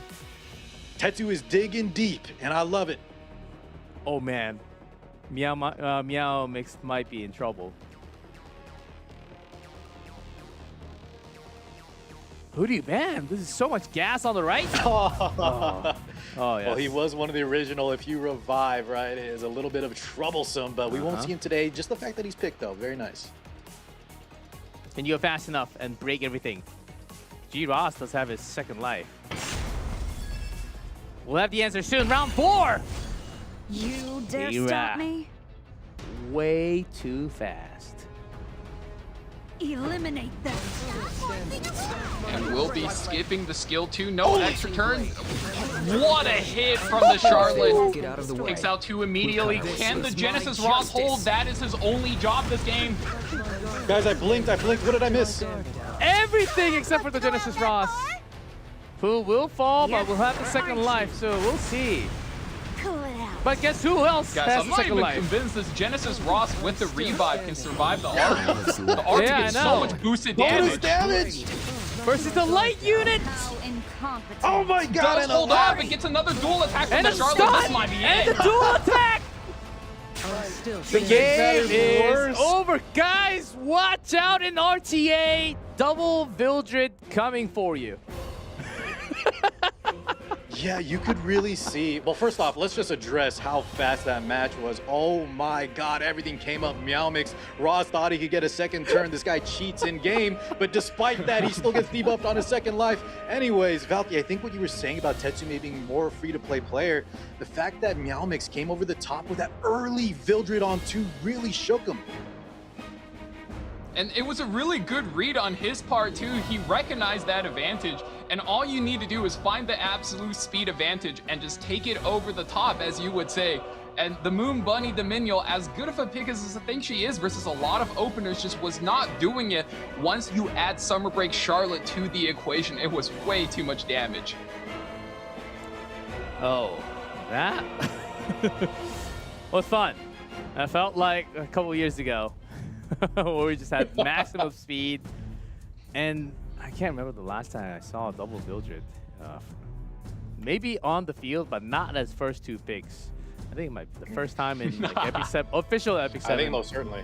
Official EpicSeven, like E7WC, E7 Masters included history. That was fun. The chat almost exploded with how much fun that was. Yeah, nothing can really survive. Maybe Blood Moon Haste, if he was there. That cool was such a cool pick. Oh, Summer Charlotte, Peyra. Can you really tank down? And what else can you do? I don't really see a good solution. He kind of just got trapped. I think tanking down is possible. It's just at that. Go ahead, Bel. Just at that point in the draft, right? It was a little too late to be able to tank down there. Peyra getting that dual attack in. Summer Break Charlotte. Now you're building her on like a good triple Torrent set. She was going to go in with a POW. Yeah. What a beautiful sequence of that opener. It was almost comedic how just like everything went Meowmixed way, and it was even like a double life on the Roz. Wow, what a show. Yeah, I don't think Tetsu got a turn. Well, he did get one, but I think he was he stunned, or G-Roz never really got a turn? I don't think he even got a turn. He got left. He came back. He revived with his passive, and that was it. It was back to Peyra and then RV Vildred. So we're back on camera because Meowmix broke the game. Oh no! Yeah, Meowmix, sadly, he broke the he cleaved the game room. He cleaved way too hard. That something happened, and we do have to wait a little bit. But it makes sense, right? With that much of firepower, yeah. So I actually a good topic to talk about is because we saw Sindri going down as a turtle player. If you play slow, you lose regardless. It's not that doesn't happen all the time. It's because these players are like specifically targeting each other. This is happening more. It doesn't actually mean that if you are slow, you will always lose, right? And I mean, even with Sindri, if you remember back to his matchup with Gomiami, there was a match where he went like speed imprint, Peyra, and he outsped the Renock, I think.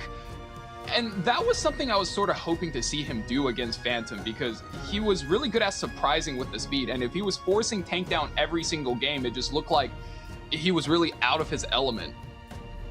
Yeah, I'll say it really depends on what round it is, especially in Lunatic format. But I think there are some matches that you cannot tank down. If you try to stick to just tank down, you will get cleaved. You need to be flexible, either have a game plan. We kind of saw Meowmix in Game 2 try and interrupt that with the Blue Elena. Unfortunately, that's the only one he had, and you just saw how much damage comes through, especially now with Salome being able to copy these hyper carry, these huge damage characters like Strays and Freeman. Yeah, Salome, I think, has a really good win rate, including all the games played today. Was already having plus win rate from yesterday. Hold up. It was 4-3 yesterday, so about 57% win rate, so slightly plus. And then adding a couple more wins on top, so it should be around 60% win rate for Salome. It's mostly from Cleave, if I remember correctly. So no, not much from the takedown. So that's why Salome is having a great time. But on the other side, the love of Car 6's life, 9 feet tall, very nature-loving hero. I said yesterday Blue Luna is the love of my life, G-Clefs. But yes, Estelle, I am still mortal. I was looking Estelle, very nice. But you were about to say The win rate maybe not too good. G-Clef really hit him with the mind control magic. Getting a married man to say that on live, that is crazy. Oh, waifu. what about the waifu on the back on your back of the camera? That I see another box. Well, I mean that's another form of Luna. Another form of Luna. But congratulations, guys. Those figurines looks beautiful.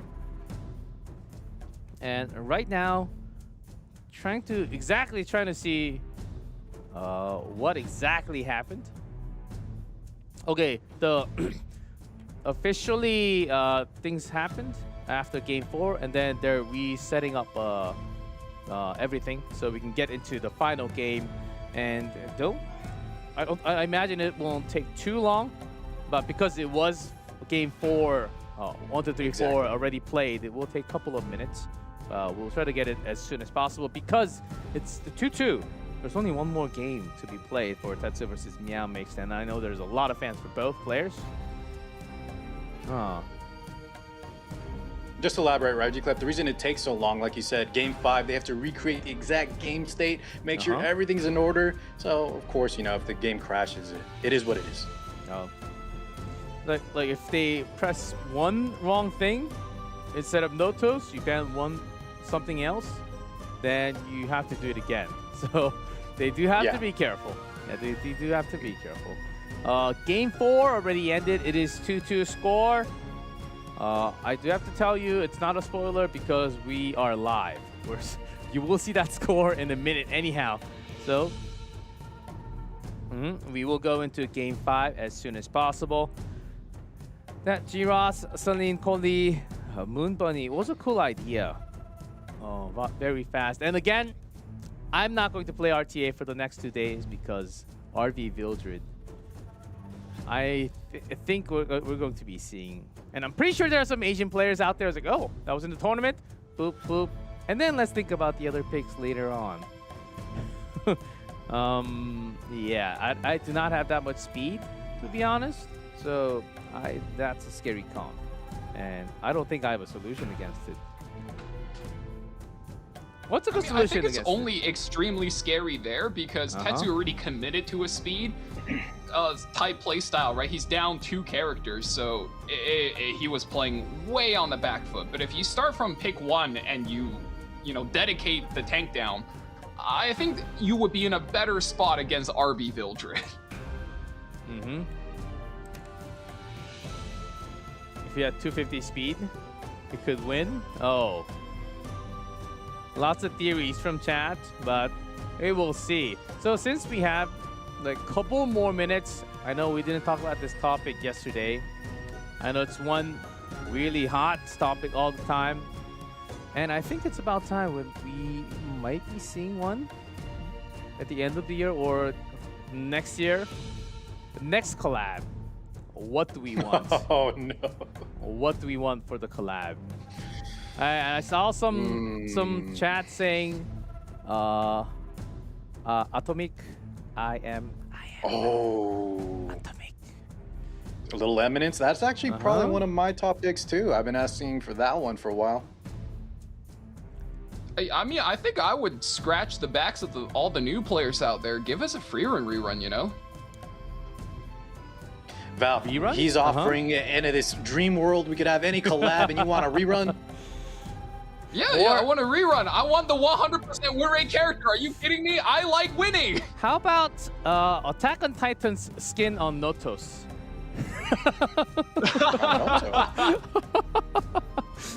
Attack on Titan's skin on Notos, and then once he presses the S3, he's like, he breaks the screen. I mean, I could think of a couple of other collabs where the domain expands and Notos is hitting people with hollow domain purples. expands. Little JJK, another top pick. Lots of cool things. Guilty Gear rerun again? If you don't have the heroes, of course, yes. I wish we actually had a lot more reruns, yeah. Yeah, but collab is, is always, it's working with another IP, so there can be limitations. Berserker? Oh my god. We're going all the way back. They said Berserk. Oh yeah. Drop chat. Berserk? Yeah, Berserk. Oh, chains. A lot of hot, very popular animes right now. Maybe not with another similar type of game. Hunter x Hunter? Yeah, no that similar would type be of game. I was nice. gonna say something controversial. I was gonna say, give us Chaos Zero Nightmare characters, you know? Chaos Zero Give me Nightmare? Hyde in RTA. I mean, we have my God, if they bring 9 out. We have Tenebria in CCN, so maybe have like Yuki in EpicSeven. Yeah, Hyde imagine Marie, getting cleaved by Yuki and she's just Serenio? going again and again. When they come in, your turn skills turned into card, and then you have to like physically drag it up. That'd be cool. I'm super down for that. Like a new skin in game when you have those CCN characters. That will be cool. Yuki cleave, please. Everything's coming. Oh up yeah, for the Yuki would chat. finally be good at AOE. Serenio. Oh no! Oh. We just have to go there. Chizuru, lots of love from the CZN. Okay. And it's not as common still, but there are some like game with another game collaborations these days. So that can also be a thing. Like it doesn't just have to be anime. Of course, E7 does a fabulous job bringing the original characters into the game. I actually have some of the IP who I think it looks better in E7 in terms of modeling and the art. It's For really, sure. really cool. E7 just Really, has really some cool. of the best looking art team, the best designs. So when you bring those characters over, of course they're gonna look great. Spider-Man? I don't know if Ban you that guy. can have enough characters with Spider-Man and We're gonna open the Spider-Verse. Venom. Okay, I'd kind of be down for Venom though. And who's the free character then? Jane? I mean, it could just be the Spider-Verse, Carnage. right? It's every iteration of Spider-Man. We can have infinite characters. Whoa! Marvel Rivals collab. Oh, actually a lot of chat for the Shadow. Eminence Shadow. I think that's a top pick. It's just It is. you got so many good characters. It's a great show. The waifu's on point. Guys, close your eyes. Okay. Never mind. Open your eyes. Never mind. Okay. Never mind. I was told wrong.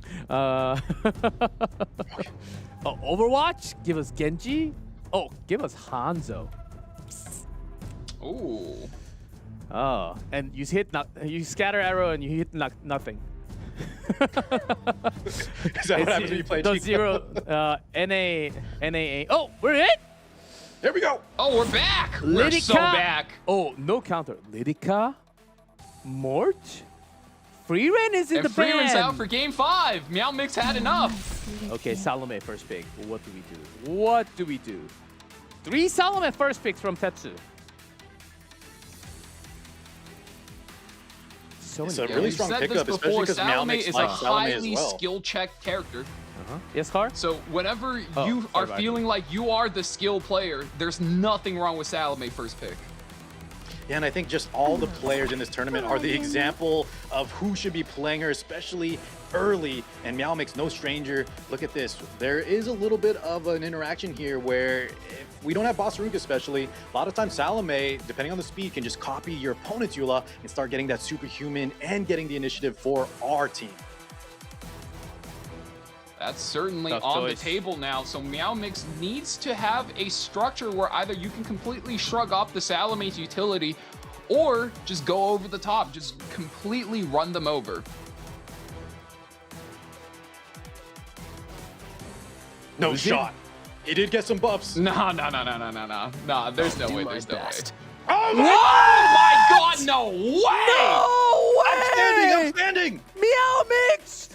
What My are you man! doing? I mean, that's not a cat, He's but it mixing is it up, a I'll tell you dog. what. Oh my goodness.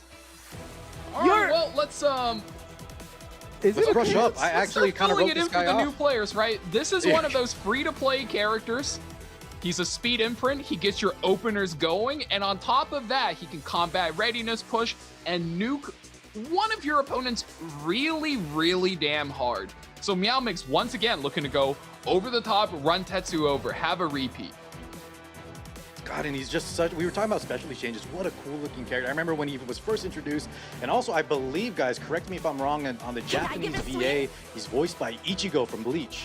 Oh, Pay that's some attention. cool Speaking of info. collabs. Credits. Amid won't back down with the speed. Oh, Meow Mix. Last time Ruzid was played in tournament, I don't think we've ever had Ruzid in tournament at all. So cool. Yeah, mostly a especially when it PvE is character. 2-2. He has to have a game plan here because that is a unit to throw up, man. From Vildred on 2, A bunch of now to Sunday Ruzid. drivers. We have a lone wolf pair. A lot of wolves coming out right now. Don't come any closer. I bite. And a Ooh, and the dog. Gala Lilius, we already seen her in action versus the Estelle draft. That's very strong. Tetsu here in a little bit of trouble, I think, but we'll hand the advantage over to him. Ahmed, in terms of base speed, is slightly faster than Lone Wolf Payra. So if he goes for 2 more imprints here, he could still go over and run him over, but is it going to be enough? That's always the concern, is it doesn't have, you're just not fast enough against your opponent.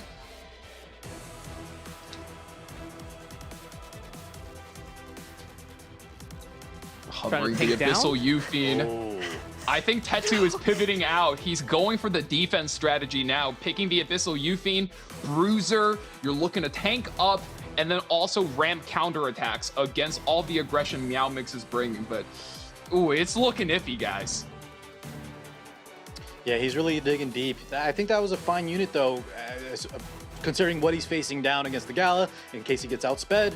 Let's see what he picks up on 5 to kind of round this out, though. Interaction with Amid. More damage source. BBK. Good anchor. Bloodblade Corinne, this is a really good way to anchor down his strategy, but to also give Ahmed a good character to combo into. If the Ahmed survives, because the BBK will survive all sorts of damage, right? 2 immortalities to her name. Ahmed can just give her greater attack buff as well as crit damage buff and just absolutely let her go crazy and clap back.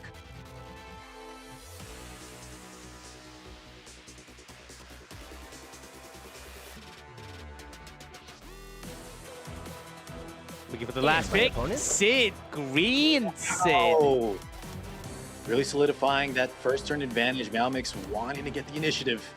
A lot of damage coming out from his side. Oh my. There are some units that can shrug off the damage and kind of clap back like Valky said, but let's see Estelle, the mitigation, out of here. We have Ruzid in game.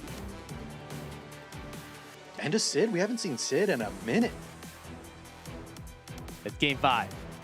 The decider between the two. Tetsu versus Meow Mix. The winner goes up. Loser Can you keep up gone. with me?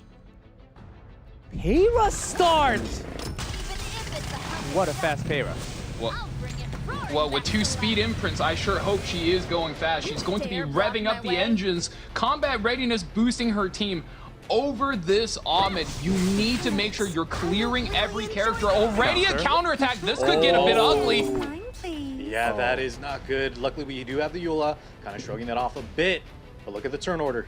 We're gonna have to be very careful. We do have superhumanization ready to go. Preparations complete. Yula. Now it's your turn. Put heart into Ruzid. I would be Maxed howling up right on- now if it wasn't 2 a.m. Here we go! He's got sword. Oh boy. Soul burn. You Right here, takes out the Yuffie, no Get him out of revive! here! The best dog in the game. My man! Oh, the soul burn. Salome Oh, takes not it. No quite. extra turn to Oh, wow. Salome. Holds it down. That's Yeah, that could be huge for Tetsu. That's what he needs. Must Barely be living. overcome. Oh, Now- you just need to stall it out by a Oh. turn, and I think that was a turn he needed. This tanky Salome is putting in work here. Now Ahmed's getting her entire boost combo in, and that's what you want to see on the BBK. Salome still gets a turn. Holy! still has the skill no copies. Good. Yuha. Okay. I love Yeah, this. we know what that means, don't we, guys? Oh yeah, send it in. Give her the zap. Time to be fun anew. Oh my god. Just bring her back. That's a cheat. Finally. That's a GG call. Meow Mix gives up. Tetsu is the winner. 3-2 score. What a set, ladies and gentlemen. Oh, you copy into Yuha and bring her You gotta back. give props though to Meow Mix, man. He really came out. I think the strat was almost there. It's just if Sid was as strong as his partner in crime, Ruzid, barely dropping the ball, 4,000 health on that Salome. You saw what he was going for. Could have just knocked that out. Then there would be no revive available. There's still a BBK, but with how much like evasion, I think we could have tanked that. I still gotta say, Meow Mix gave us a show. Yeah, in Meow round Mix. 5. Meow Mix did not win, but I'm sure he won the hearts of a lot of the viewers tonight with that Ruzid pick. Oh, what a match. One of the most interesting matches in round of 16 so far. Tetsu is the winner indeed. And that Salome, Tanky Salome surviving gave him another opportunity, the chance to bring her back. And that was the end of the story. Salome makes the game so much more interesting. It's really hard to read sometimes.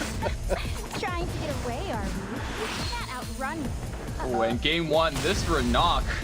Normally, Renak can't do this to the current meta build of Boss Arunka, but because Meow Mix likes to play that counter-attack build so much, you do unfortunately lose your Aruka here, but at the end of the day, Freerun is going to do Freerun things. We were talking about how they did a really good job remaking the collab, and I think they did a little bit too good of a job. She's a little bit too strong in her original story, and she's a little too strong here, continuing that narrative, just absolutely chewing through every opponent in her way.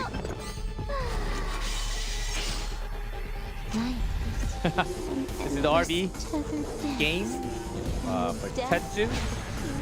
Arby was present, but the real star of the show is this man right now, the Strat Gauntlet wielder, Aki. And we've seen multiple times he can counter the likes of Spirit Eye Celine, who is one of the problem units in E7 Masters. And that was almost very dangerous because it could have activated the Dragon Brysenia. That would have blew up the whole play. Your fate. Disappear. And this was another Salome showcase. Just showcasing that not only can she defend, but I mean, once she gets the turn, you copy your best damage dealer, you send it right into the enemy team. If any defense breaks are present, man, she is money. Eliminate them. Oh my god, well, look at Money Match Meow Mix here, trying to take his opponent out in 10 seconds flat.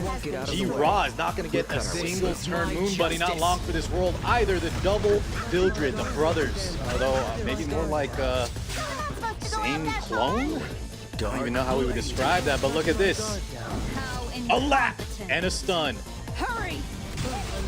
Yeah, that speed buff does go crazy, and oh man, just immediately GG called. And you really got to hand it to the series, guys. It was my most anticipated series, and it was chat's most anticipated series. Not only did we go the distance, we hit some of the niche picks we've never seen, and this set delivers.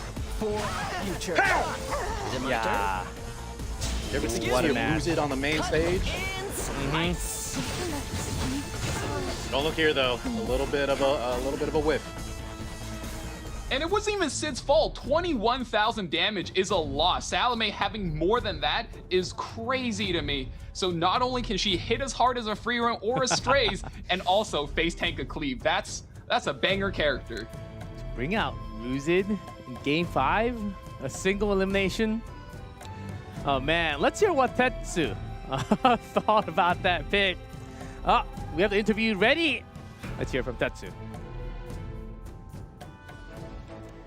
Tetsu, congratulations on your win. Hello. Hello. Hello. All right, we have you connected. First, I'll do Korean, and then I'll get back to you in English. Question. 태츠 선수 이렇게 8강 진출 축하드립니다. 네, 지금 소감이 어떨까요? So Tetsu, congratulations on your win again. How does it feel to defeat a very popular name, Meow Mixed, with a 3-2 score on Nail Biter until the end? It feels great. I think he's one of the smartest players in the game. So yeah, it was hard to be honest, but I think I played well. So 일단 굉장히 미아믹스 선수 상대로 굉장히 유명하고 굉장히 똑똑한 스마트한 선수인 걸 알기 때문에 일단 굉장히 어려운 경기였고요. 하지만 저도 굉장히 오늘 잘했다고 생각했기 때문에 그래서 이긴 것 같습니다. 오늘 물어볼 게 많습니다. 뭐 아키도 물어보고 싶고 뭐 물어보고 싶은 게 많은데 일단 마지막 게임 의적 루지드 아무도 몰랐거든요. 이 픽이 나왔을 때 어떤 생각이 들었는지 여쭤보겠습니다. So I have a lot of questions to ask, but last round when Meowmix picked Ruzid, out of all the characters, did you even dream about fighting against the Ruzid today, or what were some of the things going through your head when you saw that pick? it was mental damage for sure. I don't even know what it does. So yeah, I just knew he's a nuker, so I just play around that. 네, 잘 말하자면은 뭐 그냥 보고서 잘 몰랐습니다. 루지드 사실 정확하게 어떤 스킬 구성인지도 모르고요. 뭐 일단 누커 데미지 많이 주는 것만 알고 있었기 때문에 그 정도로 생각하고 뱀픽을 계속 이어갔다고 합니다. 그리고 마지막에 또 시드 상대로 살로메가 살아남아가지고 또 기회를 잡을 수 있었는데 맞고 충분히 버틸 수 있을 거라고 생각했을지도 여쭤보겠습니다. So and then again the same round, the last round, your Salome was tanky enough to take the hit from Sid and survive. Did you have a feeling that your Salome is going to be surviving after the hit from the Sid? Yes, because my Salome build is like really tank, so I don't think any hit can kill Seven with Soulwood. 네, 일단 그랬을 거라고 생각하고요. 제 살로메가 굉장히 체력이 많고 또 다른 거라고 해도 한 방에 이렇게 쓰러질 거라고 생각을 안 했기 때문에 어떻게든 버틸 수 있을 거라고 생각을 했다고 합니다. 네, 그리고 이제 프리랜을 굉장히 좋아하는 걸로 알고 있는데 태투 선수 오늘도 프리랜을 몇 번 사용했습니다. 프리랜 지금 티어 당연히 탑 티어 있는데 왜 이렇게 프리랜을 좋아하는지 여쭤보겠습니다. And Tetsu, you're known as a freerun lover. What makes you a freerun lover, and why do you play freerun so much? Okay, Freerun is one of my favorite animes, so I was really excited when the collab was announced. At the start, I didn't thought Freerun was that strong, so I just played her for fun. But after the first week, I got top 1 of the ladder just playing Freerun. So since then, I'm just like enjoying the hero, and I hope Spygate release a free-to-play version of her, so everyone can play. 일단 프리랜이 저는 일단 오리지널 애니메이션도 굉장히 좋아하고요. 그리고 콜라보가 나왔을 때 굉장히 기뻐했던 사람 중에 하나고, 일단 처음에는 프리랜을 재미로 픽 많이 하고 많이 하다 보니까 재미로 많이 했는데 하다 보니까 굉장히 강하다는 걸 느꼈고, 프리랜 많이 픽하면서 실내나 1등을 찍을 정도로 굉장히 강했던 캐릭이기 때문에, 그리고 저는 굉장히 프리투플레이 선수이기도 한데 그런 선수들, 그런 유저들을 위해서 또 이런 팁도 많이 나눠주고 프리랜이 굉장히 좋다는 걸 그때 알게 됐다고 합니다. Oh, so Freerun indeed is a very strong character. And do have to ask you since you're advancing, we still do have one more match left. Keith, Rojin, who do you think is going to come up and fight against you next week? I think it's gonna be Keith. I think the background difference is like too much. 마지막 질문은 키스 선수랑 로진 선수가 반대쪽에 이제 기다리고 있는데 어떤 선수가 올라올 것 같나요?라고 했는데 질문을 던졌고, 키스 선수가 아마도 장비나 실력 차이가 좀 있는 것 같아서 키스 선수가 올라오지 않을까라고 이렇게 답변을 들었습니다. 태츠 선수 인터뷰 감사드리고요. 다음 주에 뵙겠습니다. not Keith. Tetsu, thank you so much for the interview and best of luck in your match next week. Hey, bye-bye. Oh yes, freelance lover for sure. And I'm sure a lot of you guys also loved the match between Tetsu and Meow Mix. I think that best of 5 will be remembered for a very long time, gents. I loved it. I loved it so much. Oh, we already have Keith, and look what's in the middle. That that icon, the badge. Calling for some speed. Yeah, Oh, just I mean, it's players the at home, centerpiece Keith, of the account. Keith had an amazing run, and honestly, I know you were saying this as well. He looked like one of the sharpest players in the group stage. He did drop a match, I believe it was against Fan 2-1, but my God, the way this guy was playing and drafting, despite having some world-class players in here, he was really impressive. Keith was out of the ordinary speed hero. Certainly a player that is going to be delivering us some speed, but on the other side, the shadow, the dark shadow himself. Rojin, another global player with lots of free run on the most fan protection. We've seen free run, but not that many answers against this character. Let's see if Keith is ready for the free run, having such a good win rate, even at this level of the tournament.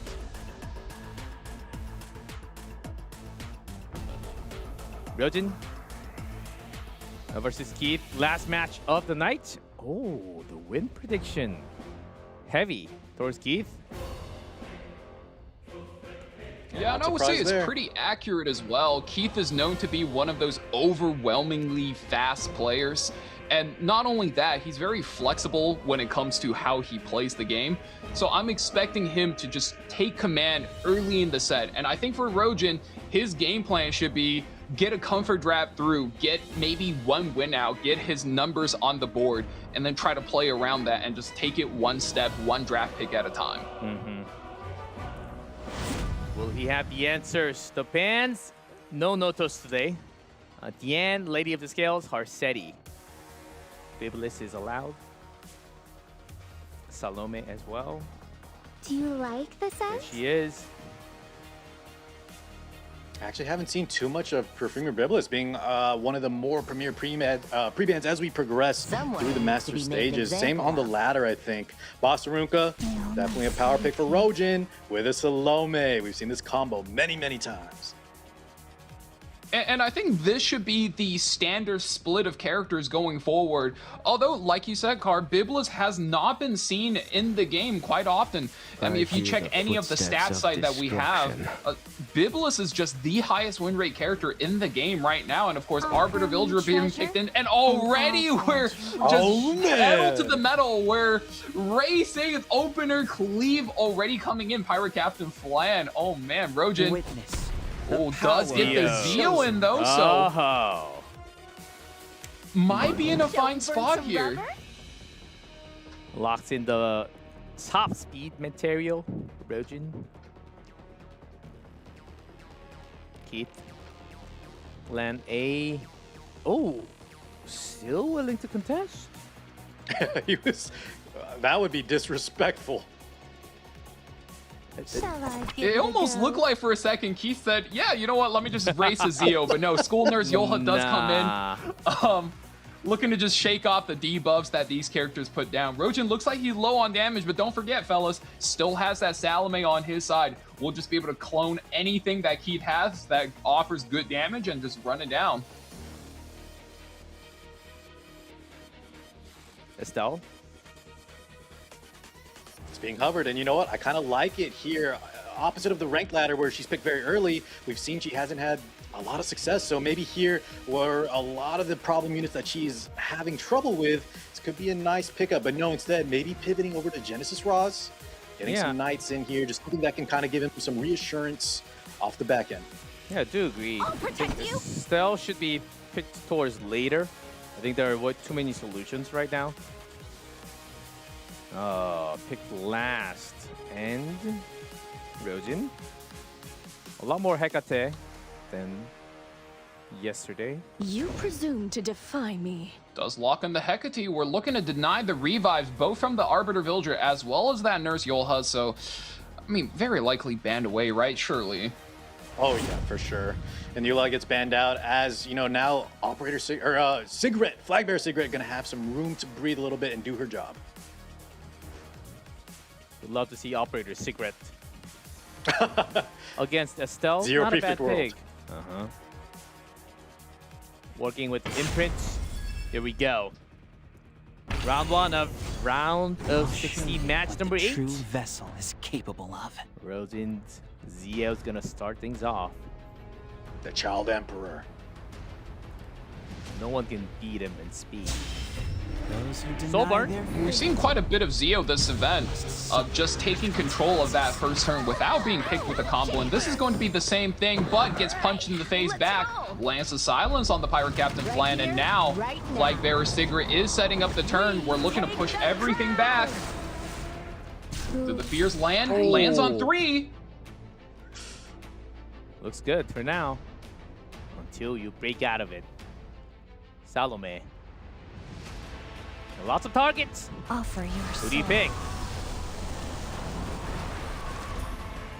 It is the Flan. Maybe we're trying to steal that immunity, get some buffs out of the way, get some more debuffs. He does get it. Sample? And I think that's a nice pickup play there. Now that the Bossarunka and the Salome are going to be immune to this S3 from the Biblis, she doesn't have an inherent strip, so only going to be able to provide those provokes on the top 2 units. Would that steal? Okay, Ryojin does have... Ouch! An abhorrent stench! Yeah, Fear may or may not be a debuff you like, but it's good at one thing. It stops counterattacks. So all of those hits going into Estelle, no response there. Going to be getting a lot of good free damage on Keith, but you're going to need to be doing a lot more against Biblis Estelle. King of these streets. Uh-huh. Ow! Know me. Some extra chip into Estelle. The time of salvation has come. Soulburn activated. Soul with the night. Get them debuffs on deck. More counter. She's awake. I'll share some of my courage. Now that you Fat found shields me, for the team. Keith, are you Soul's activated as well. Everything is the result of Oh, and the Pirate Captain Flan, the buffed up skill 3 is going to be able to come through. Does it steal the buffs? And it does steal quite a bit. Speed buff going over to her team, and the bombs. Arbiter Villager wakes up as well. This is looking bad for Rojin. Oh, that was a sweep. natural. I was A rare about to Estelle say, dub. even with Salome, if you didn't do damage, where is the damage from Ryojin's side? Yeah. He could have maybe copied Arbiter Villager, but with how tanky the side of Keith was, that really wouldn't have done much. So instead, he tried to just kind of prevent Keith's S3 on Perfumer Biblis. But honestly, in the draft, I think he was just much more reactive. Keith really setting the pace there, especially after his lock pick of the Flan. And I think he won out, especially in the ban scenario. Estelle punch way And too you have to strong. wonder if Rojin was maybe missing some context that Pirate Captain Flan now is just being played as an opener. So using the skill 1 there, maybe he was hoping for a star of the Deep Sea Bomb, but just wasn't going to hit. And at that point, maybe it was just better to, like you said, copy a Arbiter Villager or maybe even a Biblis, land that Venom damage in. But for that second game, we are going to ban 2 openers against Keith. And for Keith, well, just ban Ruel and Freerin. We are just taking away his ability to play these hyper carries. Freerin, Ruel, Briar Witch, Lidica, some openers banned. And Arwell start. We don't really see Arwell as a starter when we have this She's many really taking a heroes. backseat to Estelle. A lot of the players, the top players, opting to pick her instead. Still have a lot, like of openers, lots of Soul Weavers. Instead of a light knight. that Keith also picks, Genesis Ross.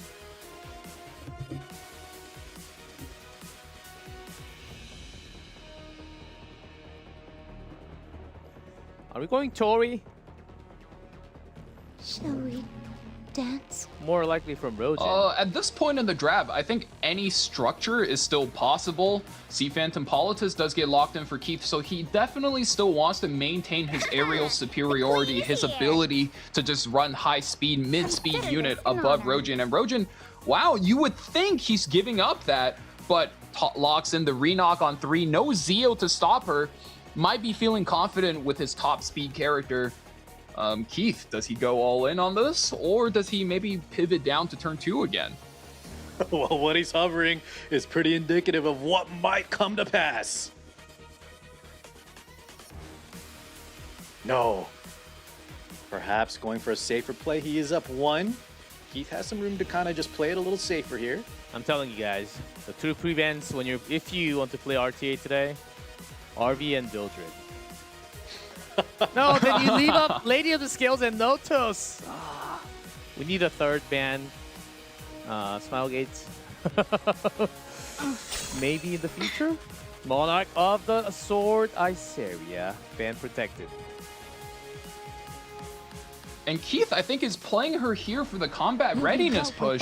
Oh, we all know that Monarch of the Sword relies a lot on that additional damage, which is not going to make Chloe and her team very hard. So Keith definitely cooking a little bit here, and Rojin is hovering the Brigida. No service. If you get a soul burn through here, could potentially just target out that Monarch of the Sword. Miserable creature. Mort is the way when there's Iceria. So that's a force ban, which means that you potentially. You sometimes there is a play where you can leave up the Mort, especially because we have access to Seal as well, but it is definitely something to consider. Laika? Amid? Lethe? Let's see what you got. Oh, this Monarch is 100%. plus Setsuko's a really scary combo. This is 100% Mort ban. Yeah. No, you're absolutely right. This is 120%. Yeah, so Rojin at the end here does have maybe that first turn control. Re-knock, hyper carry team. The entire team goes over to protect the Re-knock, and the Mort will be taken out. I just don't know if Re-knock plus Brigade is going to be enough. Keith, very, very tanky. There's Re-knock, and Arwell's punch can deliver some, but it's not like constant damage. She's more utility, has no damage. She ain't no Estelle.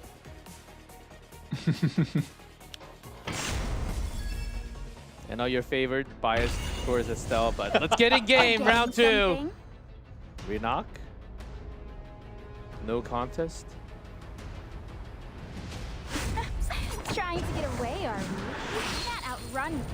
Yeah, not going to play around here. A ton of work. That's my guard. I'm still You're today's client. Good splash damage in on the Genesis Ross already, and no counterattack, so the play gets rewarded. I'll treat you nice. Gets another turn ready for the Re-knock to proc, and here, with her own artifact, that's going to be enough to soul burn onto the Monarch of the Sword. Are you here? Both bind and blocks going to land. That's going to buy the Re-knock quite a bit of time in order to just run over the game potentially.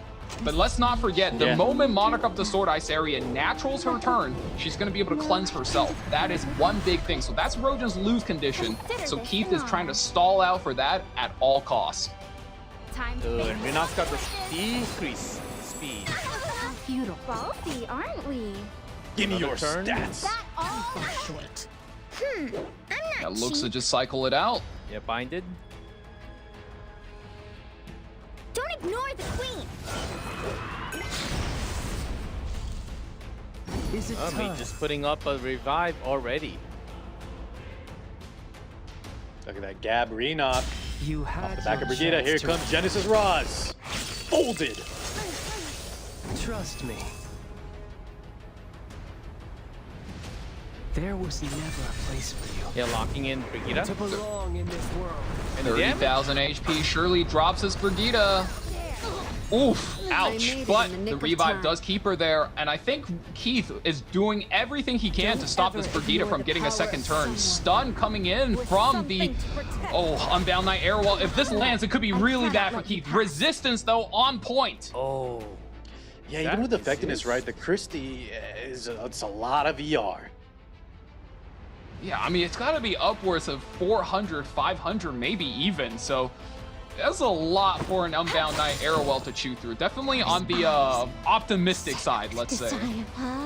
The reason the Brigitte most likely was because of that soul burn, and look at this, Brigitte being locked down. Keith identifying Rojan's game plan, just cycle very fast through this Renok. The chip damage is adding up. Iseria being effectively locked down, but he still has a lot to chew through. Genesis Raw is still 2 lives. All those counters not happening. Our first. Because of the debuff. But our last. Together now. And this is really unfortunate. With the Iseria being bound, that means the dual attacks are not going to be coming in from Sea Phantom Politis turns. That dual attack, you're losing so much damage dragging the Christie instead of the Ross or the Iseria, which I'm sure is the intended target. And Renok, once again, we have S3 ready and the Pilfer. Yeah, Rojan's Brigitte game plan, I'm actually seeing it. I was worried about a lack of damage, but you just take turns over and over. Beautiful lockdown off the back of Brigitte. Figure down and Ross together.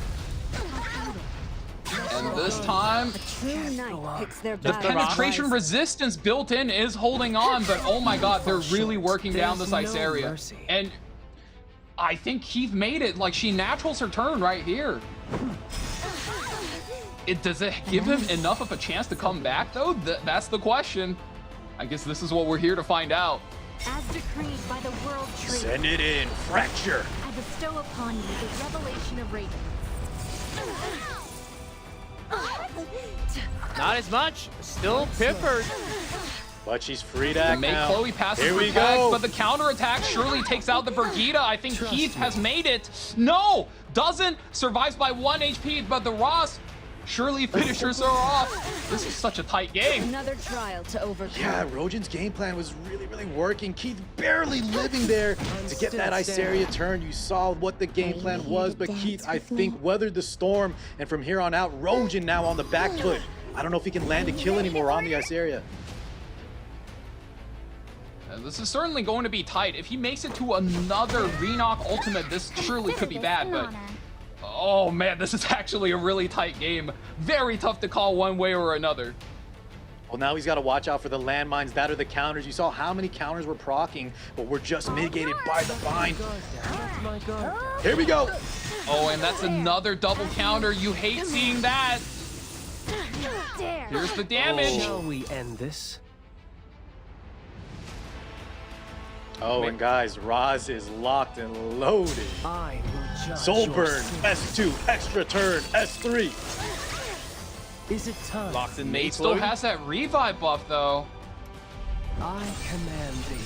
Yeah, one cooldown, one turn cooldown for that VIP treatment from Chloe.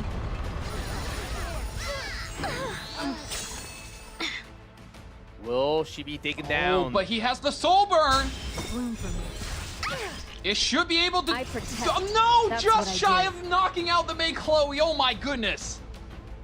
Harwell does have skill 3. Rojan might be able to get a May Chloe turn. Has the souls. I'm still standing. Barriers. Can I ask nicely? But is this enough? Yeah, the Christie will not be able to kill through the barriers. 20 souls will let May Chloe cycle back into the skill 3. Renok has S2, S3. Try a bit harder. I'll show you what I Christie can now do. will be opting for the ultimate, putting up a suite of buffs, but May Chloe does make it to the turn. Counterattack. But that's a counterattack. This could go poorly. Uh-oh. I think she's okay. I think she holds the defense buff doing its job. He's coming. Oh my god. I sentence you. Nail for the win. Team back in action. Life is A little bit far back on the bar, though, for Rojan. If there is a And you're about to be pushed back even farther in line. No mercy. Speed down on the whole team. A simple task. That soul burn was so deadly. Oh. One more hit, you take out the Renak. Oh. Come here. And with Dual the attack pull, takes out the Brigida as well. She had the combo ready. Cannot let her get that combo off again. And I think it's GG. another win for Keith, where Rojin simply was lacking the source of damage. This was a very slow game. Renak, of course, the cooldowns, you need a couple more turns to get it back. Despite that, though, I really like what he was cooking. Rojin, it may have not worked out, and that could have just been a gear diff. Keith, just insanely powerful in terms of gear score. I don't know about Rojin, but you saw the Brigida really trying her hardest, locking down that ice area for so long. Renak actually getting 2 S3s. It just was barely not enough, and that's all Keith needed. He just needed to take one breath of fresh air. As soon as ice area took a turn, it was all over. And you really gotta hand it to Rojin. Keith is easily the favorite in this set, and that draft, despite being how unorthodox it is, was so close, and it really made this series competitive, even if the score doesn't reflect so. And the Brigida game plan, if it had just stuck, I mean, oh man, so many things were coming together, and I think Rojin was just one turn shy of being able to make this composition work. Let's have that Iseria locked down. Biblis, Zio, Witch, Tenebria. As you command. And Salome. Salome first pick.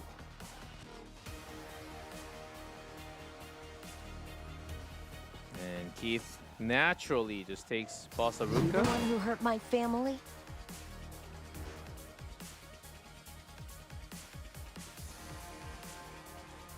RV again.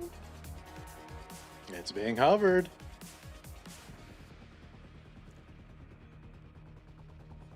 There are lots of options. Will I be enough? Yeah, opting for the Nurse Yolha here, so maybe Keith is expecting Rojin to try something extremely different. I mean, last match he sped up over him, so anything could happen here. I think Keith is going for the safer play. Arbiter Vildris, certainly more damage, more all in, but here you're giving yourself a bigger safety net with the revive as well as a tankier character. Does have to watch out, though. If we lock in this early Estelle, there's a lot of those problem thieves still available for Keith, especially on the lock position, and he has the boss Arunga on his side. Right? Ooh, locked in. Rojin with dibs on third pick. Band Protect going for the Landy first. Okay. Little preemptive, maybe expecting Keith wants to take one of those hyper carried thieves to kind of battle the likes of Estelle. Wants to have that reach beyond that boss Arunka. It certainly does dissuade a Tory pick, and with Sea Phantom Politis in the Lunatic Band slot, does knock her out, but Keith is going for the tried and true combo between Nurse Yolha as well as the Disciplinary Prefect Arya, and locks it in with Swift Flag Bearer Cigarette, so got everything. You got damage, you got survivability, and you got debuff. Rojin is in. A Superhuman Arya is definitely a threat, but behind Estelle, if she's left through, I think that's one time where the mitigation is really going to shine. No photogenic available there. Rojin on his fourth pick. How does he kind of develop this Landy draft? A jellyfish. He's cycling through a good series of support here. Dragon King Sharoon will be able to defense break just the boss Arunka, but mostly you're playing it for the fear. You're trying to cleanse the fear from the Flag Cigarette. The class debuff and the passive from Sharoon. Scrolling through. Anti-cleave. Well then, let's begin. You don't deserve my mercy. Vita and New Moon man, Luna. Fast picks both ways. I think that New Moon Luna is a little too deadly here, sealing away every single passive that Rojin needs. Well, that's just ends the game plan right away. I don't know if we've ever seen a New Moon Luna come out on like 4 or 5 and usually just gets banned out outright. Festivita, Sharoon, kind of a little bit of a pinch against the debuffers like Cigarette. Newman Luna needs to go, and Salome is the ban. Everything else stays. So no more copying into Yulha or anything else. The Ruka was still there though, so the Salome, a little interesting. Okay.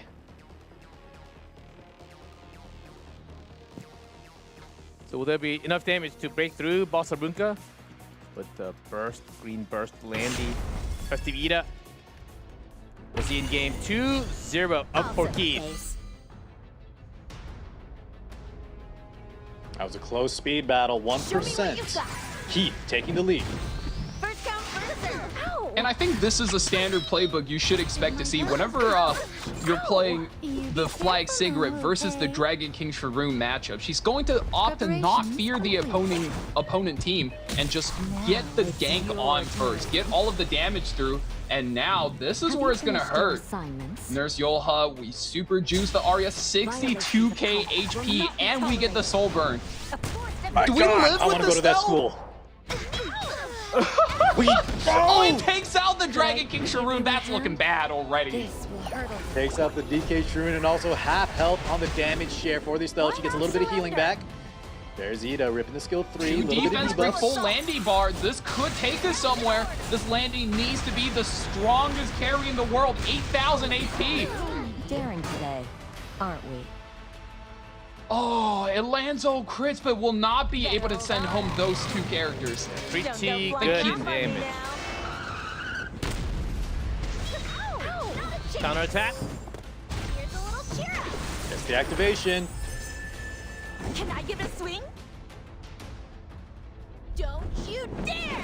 This is Estelle looking for another win. Slightly of a country girl. Gonna get some healing here, but unfortunately we have to damage get into this in. Bossa Runka. It's, yeah, Bossa Okay, is hold just too on. good at walling out these single targets, but the counterattack takes out the Flag Cigarette, so we still have quite a game on our hands, but this is going to... Another shield in? The injury is on? Do you survive though? That defense break is threatening so much. 23,000 damage! Stand in line, please. The Estelle is barely hanging on to dear life. Yeah, and as soon as she falls, the two squishies in the back, Holy Sack gonna buy him some extra time. But Rojin needs to get some work going. Unfortunately, Festivita not getting a lot of value, especially that Operator Cigarette not still here. Landy's gonna have to put in a ton of work, but not too many buffs for her to get cycling. One who perpetuates burn. disorder shall face my iron fist. Comes Arya Speaking again. of cycling, Arya, her second S3, and Shirley is enough. The two stealth units now primed and ready to get beaten up. Nice time. Yeah. And the rather the green Landy play was good. You're going to be able to get another S3 right here, but I just don't think there was enough buffs on Key's side to really get her ramp going. Oh, the full squish, 4,000 HP left. Not going to be able to close this out. And with two characters in stealth, this Landy is kind of free pickings. And GG is called. 3-0. We have the winner for the last match of round of 16. Keith will be going up to fight Tetsu in the quarterfinals. Another 3-0 to finish. Oh, yeah. 3 3-0s today, G-Clef. Holy mama! A lot of speedy games, speedy units, speedy wins. So guys, Landy can actually work in this meta. I know we don't see her a lot these days, but it was a little bit too preemptive. I think Rojin was really afraid of what Keith might pick, especially on his third ban protection slot. And all Keith had to do was kind of not activate something like Ida. We saw him not activate the Sharoon, and the Landy just doesn't have enough buffs to really cycle. She wants units that give her a lot of buffs to get her fighting spirit up and just rip those S3s back to back to back. Another 3-0. Let's have a highlight. Yes, Falky? All I can give Ooh, you. I was gonna say, man, this entire series was, once again, I think we have so many close matches tonight. That first game, I think, was definitely very Keith favor, but this second game was really, really close. These 3-0 scores are not indicative at all for how close these games are. And this is one of those games now where you look at the draft you look at the draft, right? You're like, what the heck is he doing? And then when you actually see the game plan, even though it didn't work, you saw exactly he had it ready in case his opponent was going to take a Monarch of the Sword Iceria. Even with just a Renok solo, the Brigida almost was enough. You got to give Rojin some props. It was the game plan could have worked against a lesser man, but his opponent unfortunately was Keith, one of the best. Exactly, Car. I mean, Keith is one of the OGs from the Chinese community of the game. And for all of the English speakers, and especially new players, if you know who Wolf or Higa is, Keith is like a more OG, a more experienced version of him. So definitely that's no shame against Rojin dropping his set to a player like Keith. Shout out Higa. Higa's a monster. Yeah, and I'm sure Rojin practiced this Landy draft as well. I think against an inferior player, like you said, it absolutely could work. But for a player like Keith, where all his gear is completely on point, your Landy will miss lethal versus Flag, and you're going to have a hard time reaching that Nurse Yoha, especially if they're hidden behind Boss Arunka. And the stealth here in game 3 tried her heart out, was really working for the squad, but unfortunately these two units that were supposed to carry both not really doing their job. Ida not able to activate and Landy, just not enough buffs to rip the Gundam. The highlight, we want to see more, but only 3 games. Had a lot of turns in round number 2. Round number 2 was the interesting one, a little slow, but also showed Keith was also able to show us that he can certainly play a little slower, not just a cleave comp. We do have the interview ready with Keith. Let's hear what he has to say through the interview. Hello, Keith. Congratulations on your win of round of 16, the last match of the night. 3-0 victory. So, first of all, how does it feel to advance into the quarterfinals? 키스 선수 이렇게 3대0 승리를 또 가져오게 됐습니다. 8강 진출 소감부터 들어보겠습니다. Keith 选手，你以3-0的气势强势的普袭8强，那请问一下现在的感想如何呢？我现在的感想的话，肯定是很开心的，因为我在过往的这个官方举办的比赛中成绩一直不是很好，然后并且从来没有突破过第1轮。然后这次能够成功在这个 knockout stage 突破第1轮，我还是非常激動和開心的。 일단 제가 진출하게 돼서 정말 기쁩니다. 제가 처음에는 이제 성적이 좋지 않아가지고 좀 저조한 성적으로 이제 기대를 하지 않았는데 제가 첫 라운드부터 좋지 않은 성적을 받아가지고 이번에는 이렇게 진출하게 돼서 정말 기분이 좋습니다. Feels really great. In the very first round, he's talking about the groups. Didn't have the best results that I had as expected, but it really feels good to have a better score this time with a 3-0 victory. Does feel really good. And of course, next, you're known as a very fast. You of course have the icon over there, as known as a very speedy player. But also in game 2, you played Christy, G. Ross. You showed that you can also turtle down a bit. Was that a specific pick ready for your opponent, Rojin Goto, today? 굉장히 속덱, 아이콘이 나타내듯이 굉장히 속덱으로 빠른 선수로 유명하신데 누덱도 잘 사용하셨습니다. 오늘 크리스티도 사용했고요. 이런 거는 오늘 료진 선수를 상대로 준비한 이런 뱀픽 스타일일까요? 那像 Key 选手，你是一个热爱速度战容的一个选手。那请问一下，今天在第2局的表现出色，然后是以拖回合的打法。那请问一下，面对 Rojin Goto 的选手，有没有特别准备什么样子的策略吗？这个我其实要澄清一下，就虽然我拥有速度勋章，然后也确实喜欢就是比较快的打法，但是实际上我账号的这个阵地装，然后包括坦度也是非常充足的。然后当时呢，那个 Rojin 选手搬掉了我的火攻和的移速，然后并且拿下了尘封。然后在这个情况下，我觉得竞速并不是一个非常好的一个选择，然后所以去选择去锁下光飞剑，然后并且去选下小木盾。然后当时我有犹豫是选快的飞剑还是选慢的飞剑，但是考虑到我是后手，我后面还是可以把他的魔了给搬掉。哪怕他选了比尔季达，但是我觉得他这个输出还是不是特别充足的。然后并且随着这个回合战线的拉长，我就还是赢下了这个对局。 일단 제가 빠르게 하는 거는 맞습니다. 빠르게 하는 거는 맞는데 그리고 빠르게 하는 것도 되게 선호를 하는 편입니다. 하지만 오늘 선수를 대결했을 때는 이제 그것뿐만 아니라 뭐 눕덱을 사용했던 것처럼 이제 저는 되게 많은 이제 전략 같은 거랑 이제 그 선수를 좀 많이 이제 파악을 해가지고 이렇게 좀 계획을 했던 것 같습니다. So I do prefer to play fast indeed, as I do love to play very fast, speedy cleave games. But against Rojin, not just against Rojin, but I do have other options as some slower decks, some turtle decks. But there were some planned strategies and decks specifically prepared ready for Rojin. But not just that, I do have a lot of strategy ready for any player. So was the longer, shortened version of that long answer.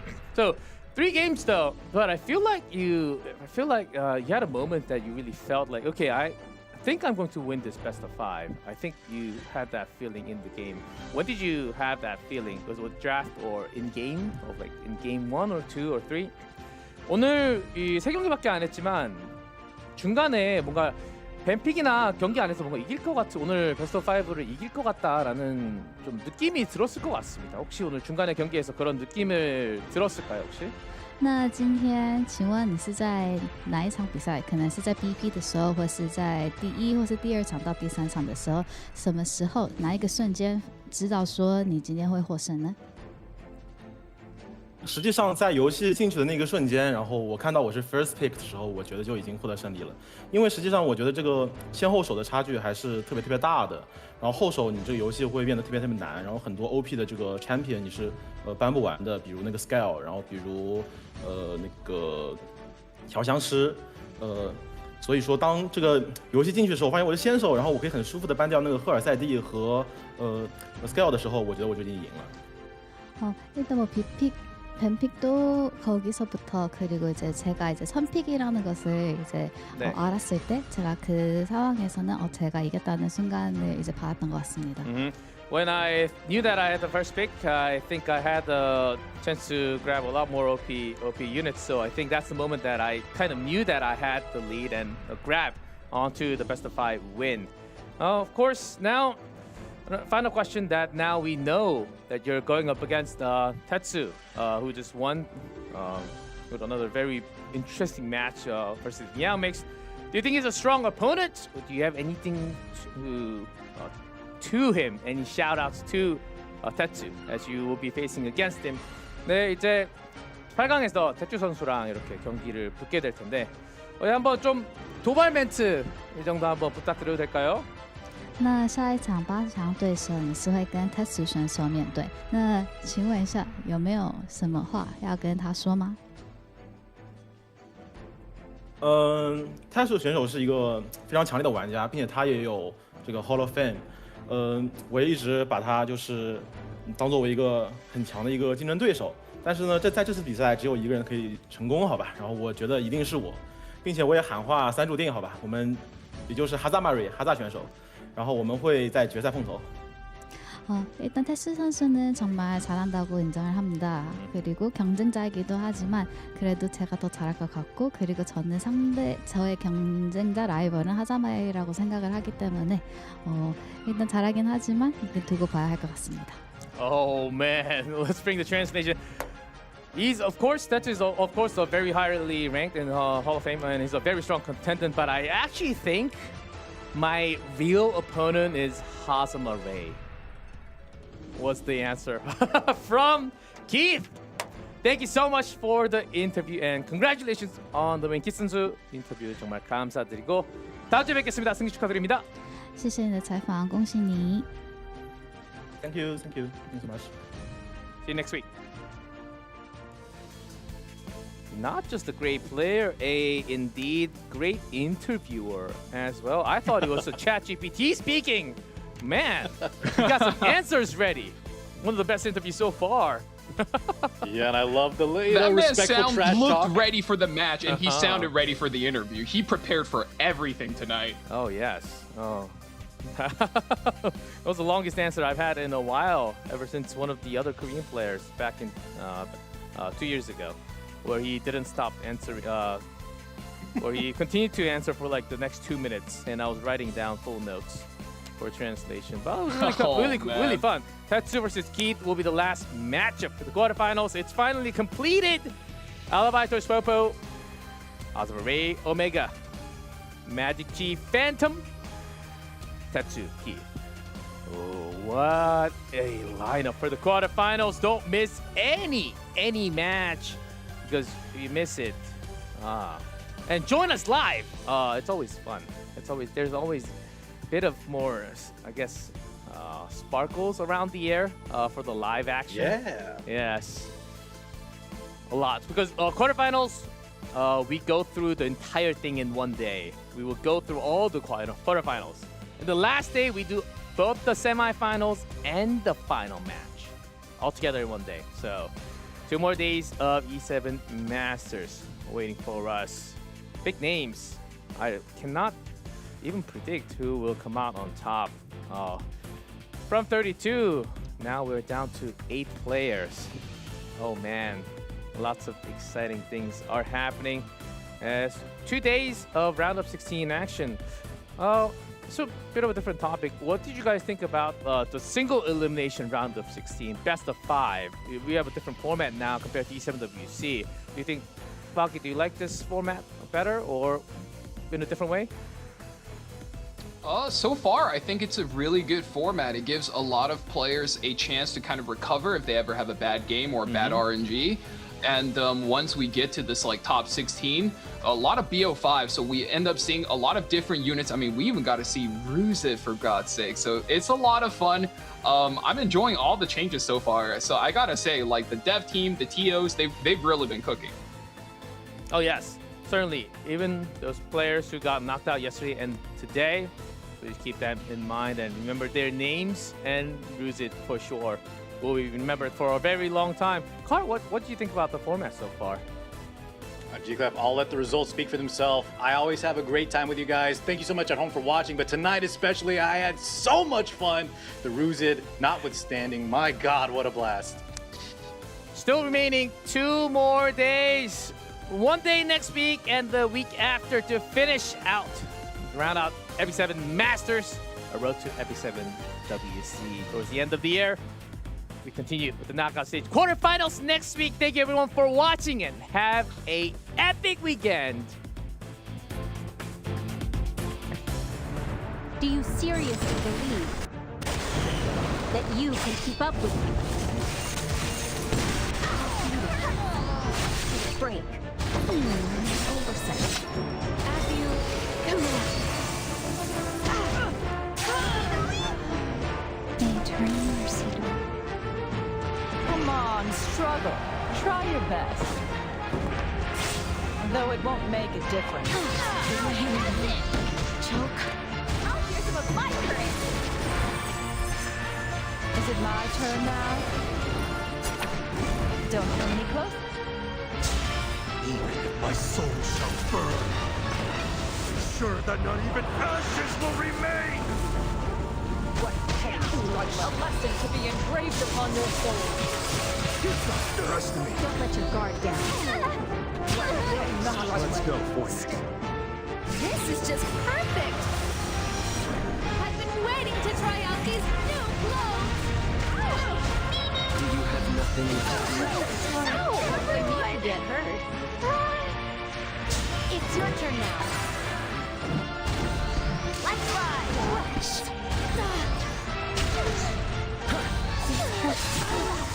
Shall we go?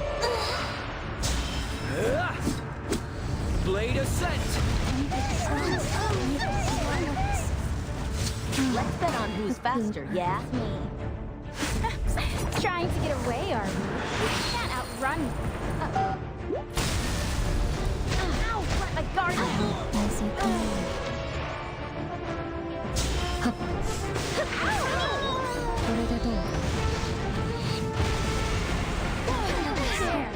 I'm sure fortune will be on our side today as...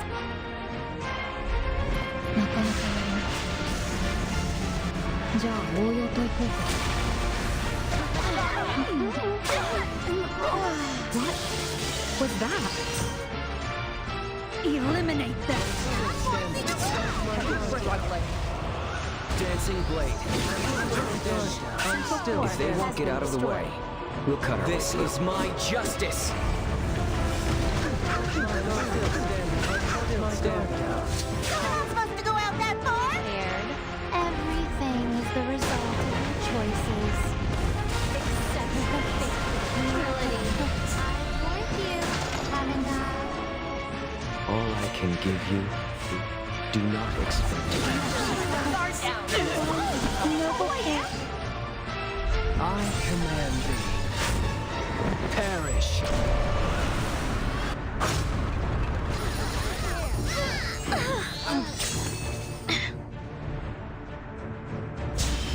Violations of cult will not be tolerated. A forced eviction is due! Could I give you a hand? One who perpetuates disorder shall face my iron fist! Ouch! Wet behind the ears to catch up to